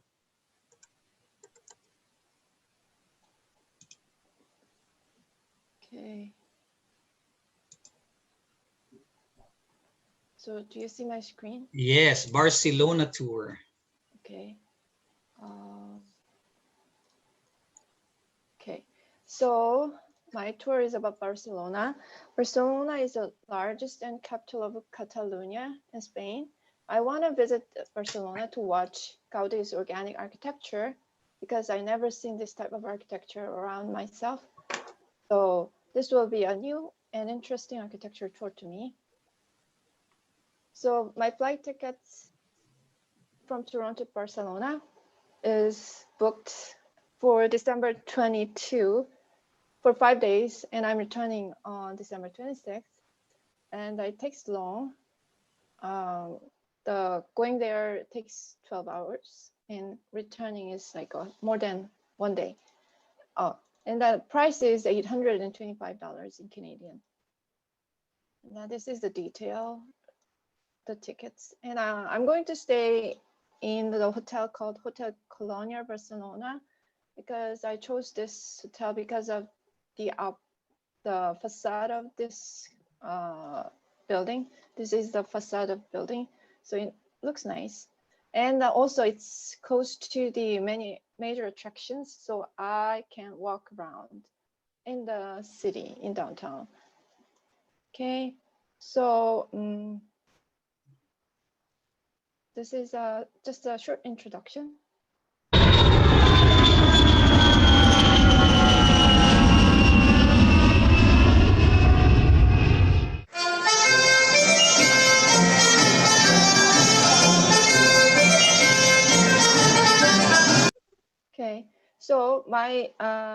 it takes an hour to get to the hotel from the airport by train, and arrive. So I'm expecting to get hotel by 1:30 p.m. or 2 p.m. So I'm going to start my first day tour around 2 p.m. on the day of arrival, which is 23rd. So my 3-day Barcelona itinerary is like this. It's overview. So day 1 will be close to the hotel, and the second one is a bit far, but not that far. It's to Sagrada Familia is the major plan for the second day, and the third day is towards the Montjuic Hill. It's toward the west side. Okay, so this is the first day. And so I'm starting from my hotel around 2 p.m. And then I'm going to the Casa Balio and then Casa Mila, and then going back to La Rambla and then Mercado de la Vaqueria. And the last stop in the day is Columbus Monuments. So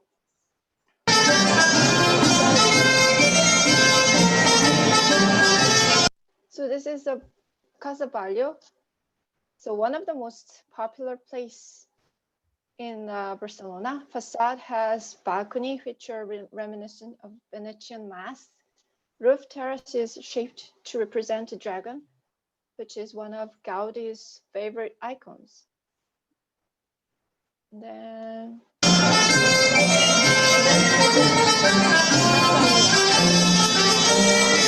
this is Casamila. This is also known as La Pedrera, which means the quarry.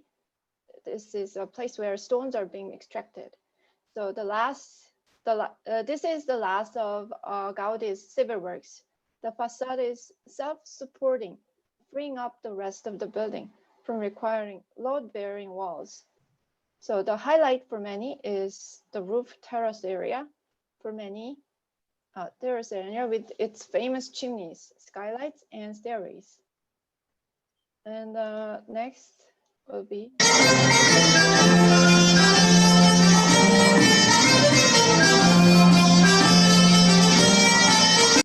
this is Las Ramblas. So this is a spot for walking, one of the city's most famous streets for a walk. I will get a drink and snack on the street. And this is towards the famous marketplace, which is Bucaria, the city's oldest and most famous market. And it has everything from meat and fish through to food, fruit, sweets, and even food stalls. And good place to get a fresh squeezed fruit juice and to have a snack. Not just for the food, and this is also a good place to admire the 19th century modernista design, which is a Catalan modernism. Yeah, so the last stop on the first day is the Mirador de Colom, which is Columbus Monuments. There is a statue of Christopher Columbus, the famous Italian explorer, largely responsible for opening up the Americas to European exploration. So this is the end of my day. Okay, the second day. I'm going to spend most of my mornings in the Sagrada Familia. Then let's start. Okay, this is La Sagrada Familia. It's a Gaudi's masterpiece. Construction started in 1882. Although by the time of Gaudi's death in 1926, Gaudi died 1926, but it was not still under construction. And it's not completed yet either, but it has a plan to be completed in 2026. It's a Spanish late Gothic style, or Catalan modernism, or Art Nouveau. Then next up is Recinto Modernista San Pau. This was originally built as a hospital in 1401, 15th century. This series of buildings is one of the finest examples of Art Nouveau architecture in Europe and has been awarded UNESCO World Heritage status alongside the Palau de la Música Catalana in the Gothic Quarter. I'm going to visit Gothic Quarter on the third day.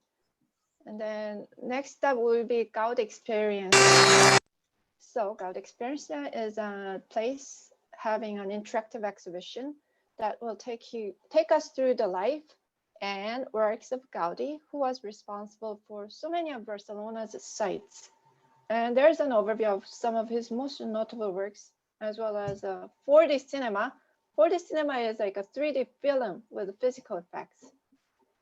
Then last stop on the second day is Park Güell.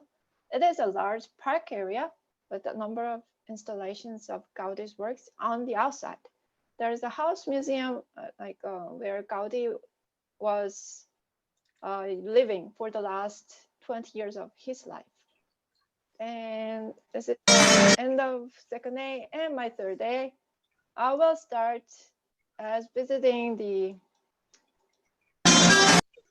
History Museum of Catalonia. This is a place that I can learn the full history of the region and its people from prehistory right up to the modern day. And I'm going to the Gothic Quarter. Yeah, so this is a Gothic Quarter. And this is narrow streets, the oldest part of the city. And there is a Picasso museum on the way. And heading further to west, I can see Barcelona's massive Gothic cathedral. And next is the Montjuic Hill. So first stop on the hill is Montjuic Castle. This was built in the 17th century, around 1640, as a military fortress and has played a key role in the history of the city over the last few hundred years, and serving as a Spanish control over the potentially unruly Catalan city, as well as a prison and execution center. It's free to visit on Sunday afternoon, but usually they have an admission fees, like other. And the second on the hill is Pobl Espanyol. This means Spanish village. This is a place like a huge open air architecture museum. And it was built in 1929, which consists of 117 full-size buildings representing 15 different regions of Spain, many of which are replicas of actual buildings. The last stop of the third day and my trip is Magic Fountain. So we can see the fountain from the steps in front of the National Museum of Catalan Art. In the picture, we can see the 4 columns, which is Ionic order. They were originally erected in 1919.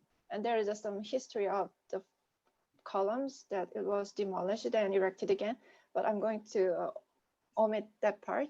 And the number 4 is related to 4 stripes in Catalan flag, as we can see on the right side.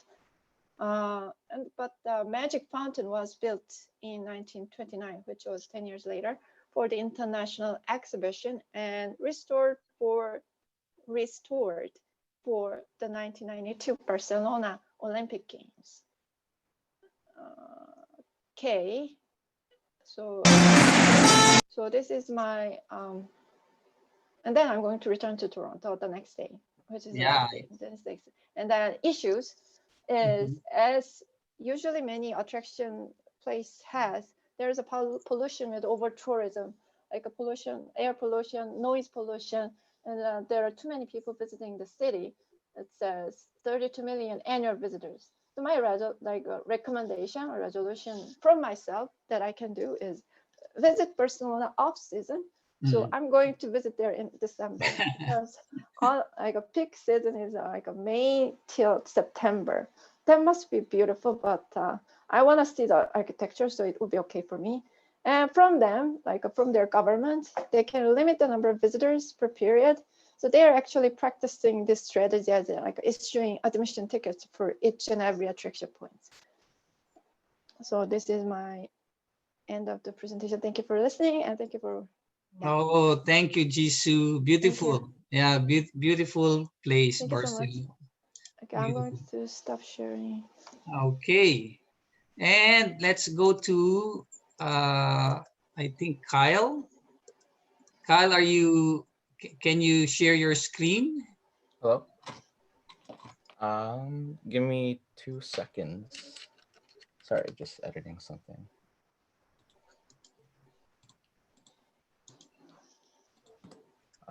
Yeah, I can share my screen. Okay.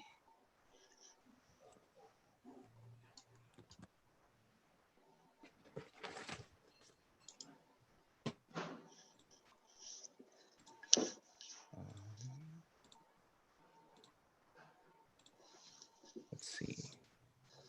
Sorry, this is my first time doing this. Well, there's always the first. Am I sharing the right screen or the left?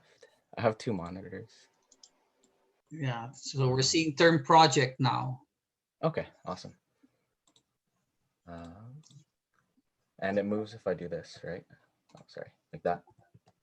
Yes. Okay, cool. All right, I'll try to keep this as brief as I can.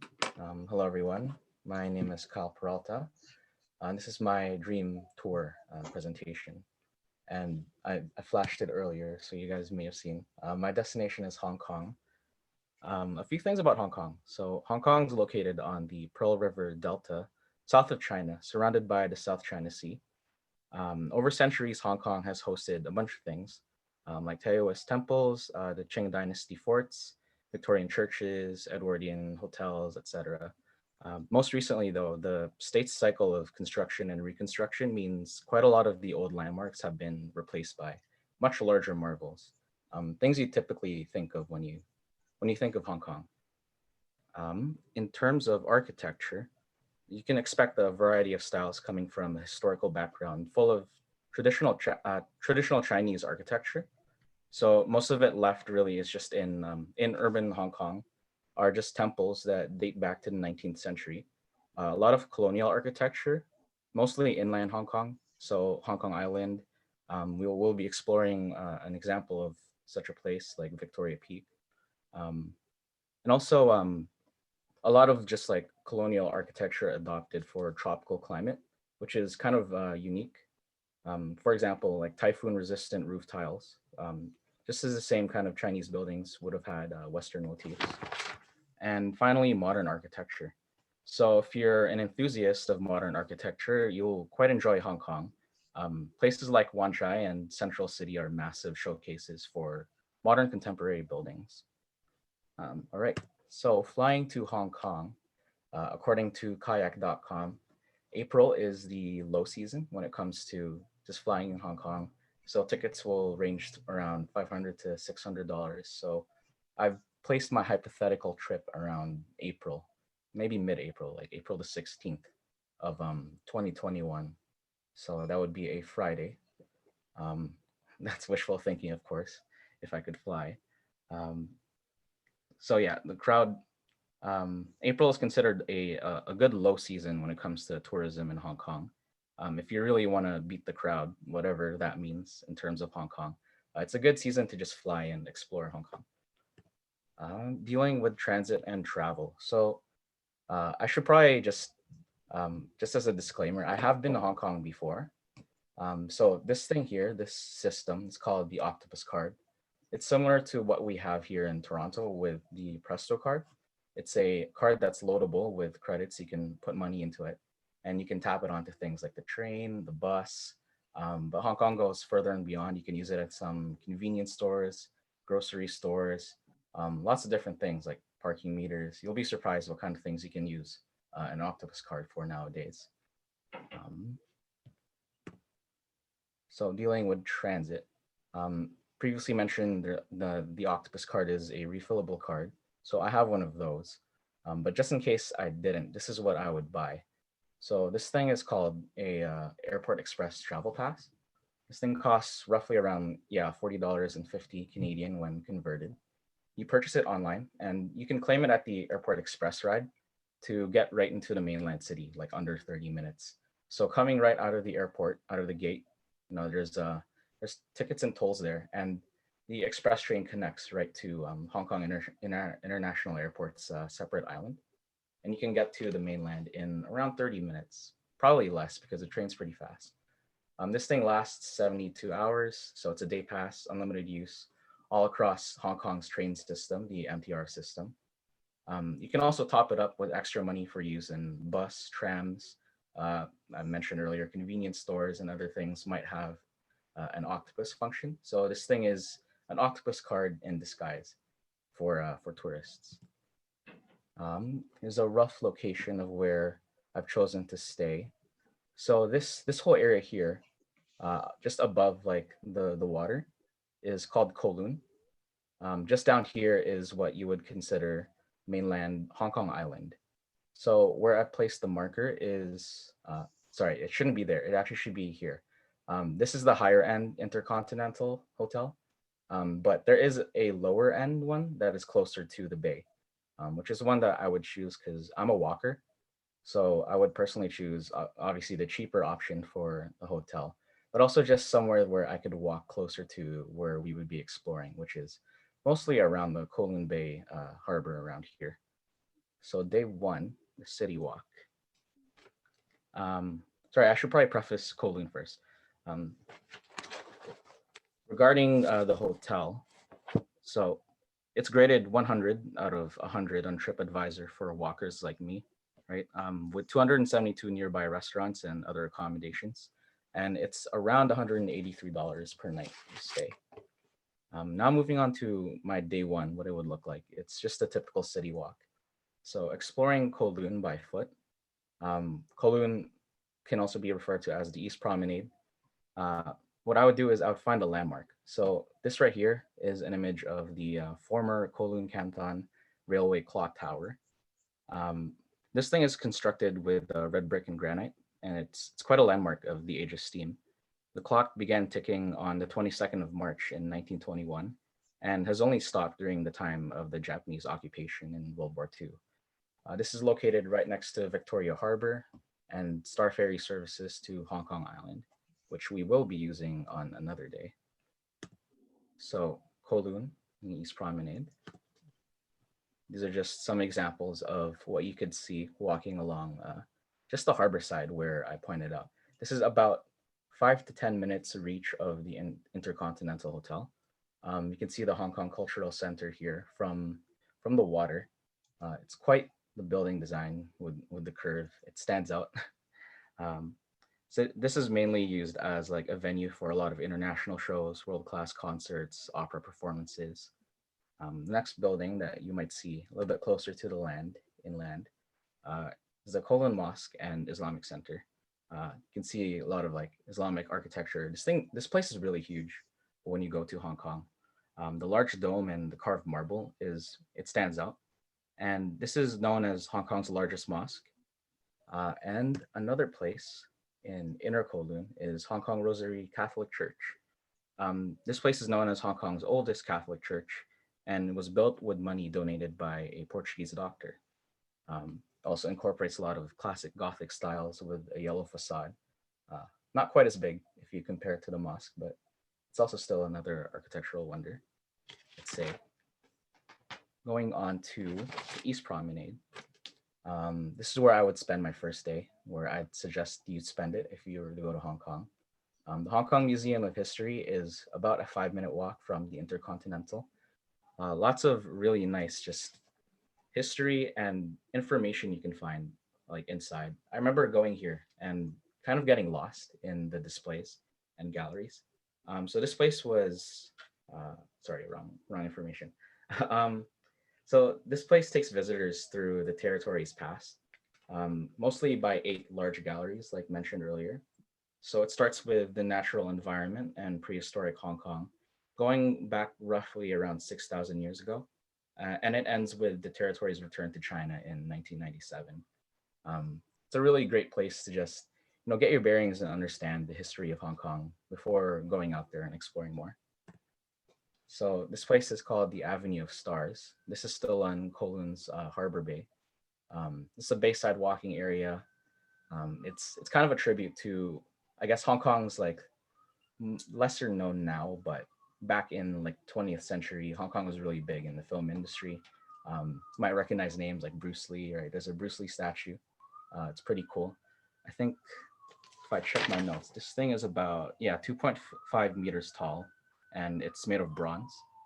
This is the ideal location for viewing Hong Kong Island from Kowloon, just across the Victoria Harbor. Here I have just an aerial photo of the western side of Kowloon. More commonly, like in the local areas, referred to as Chim Sa Choi. Sorry, I don't speak Cantonese, so my pronunciation is wrong. Also abbreviated as just TST or East Promenade, right? From the northwest facing the south. So here is where we are. You can recognize the cultural center there. Across the harbor, that's mainland in Hong Kong Island. So Kowloon, East Tsim Sha Tsui, right here. This is where I would end my night, just Harbor City Mall. It's very close to the ferry where you would take to go to the other island. Harbor City Mall is an enormous place filled with 700 shops, 50 food and beverage outlets, and also 5 cinemas. So you can imagine how big this huge shopping district really is. Almost every major brand, like worldwide, is represented in some way in this mall and is massively crowded on weekends. So typically you could do like window shopping if you want. Too rich for my blood, I would just go here for the fast food, which is what I do at night. And that would end my first night here. So this is the Star Ferry Pier from the Kowloon side where we are, before crossing over to central Hong Kong. I think I added an extra slide here. Yeah, here we go.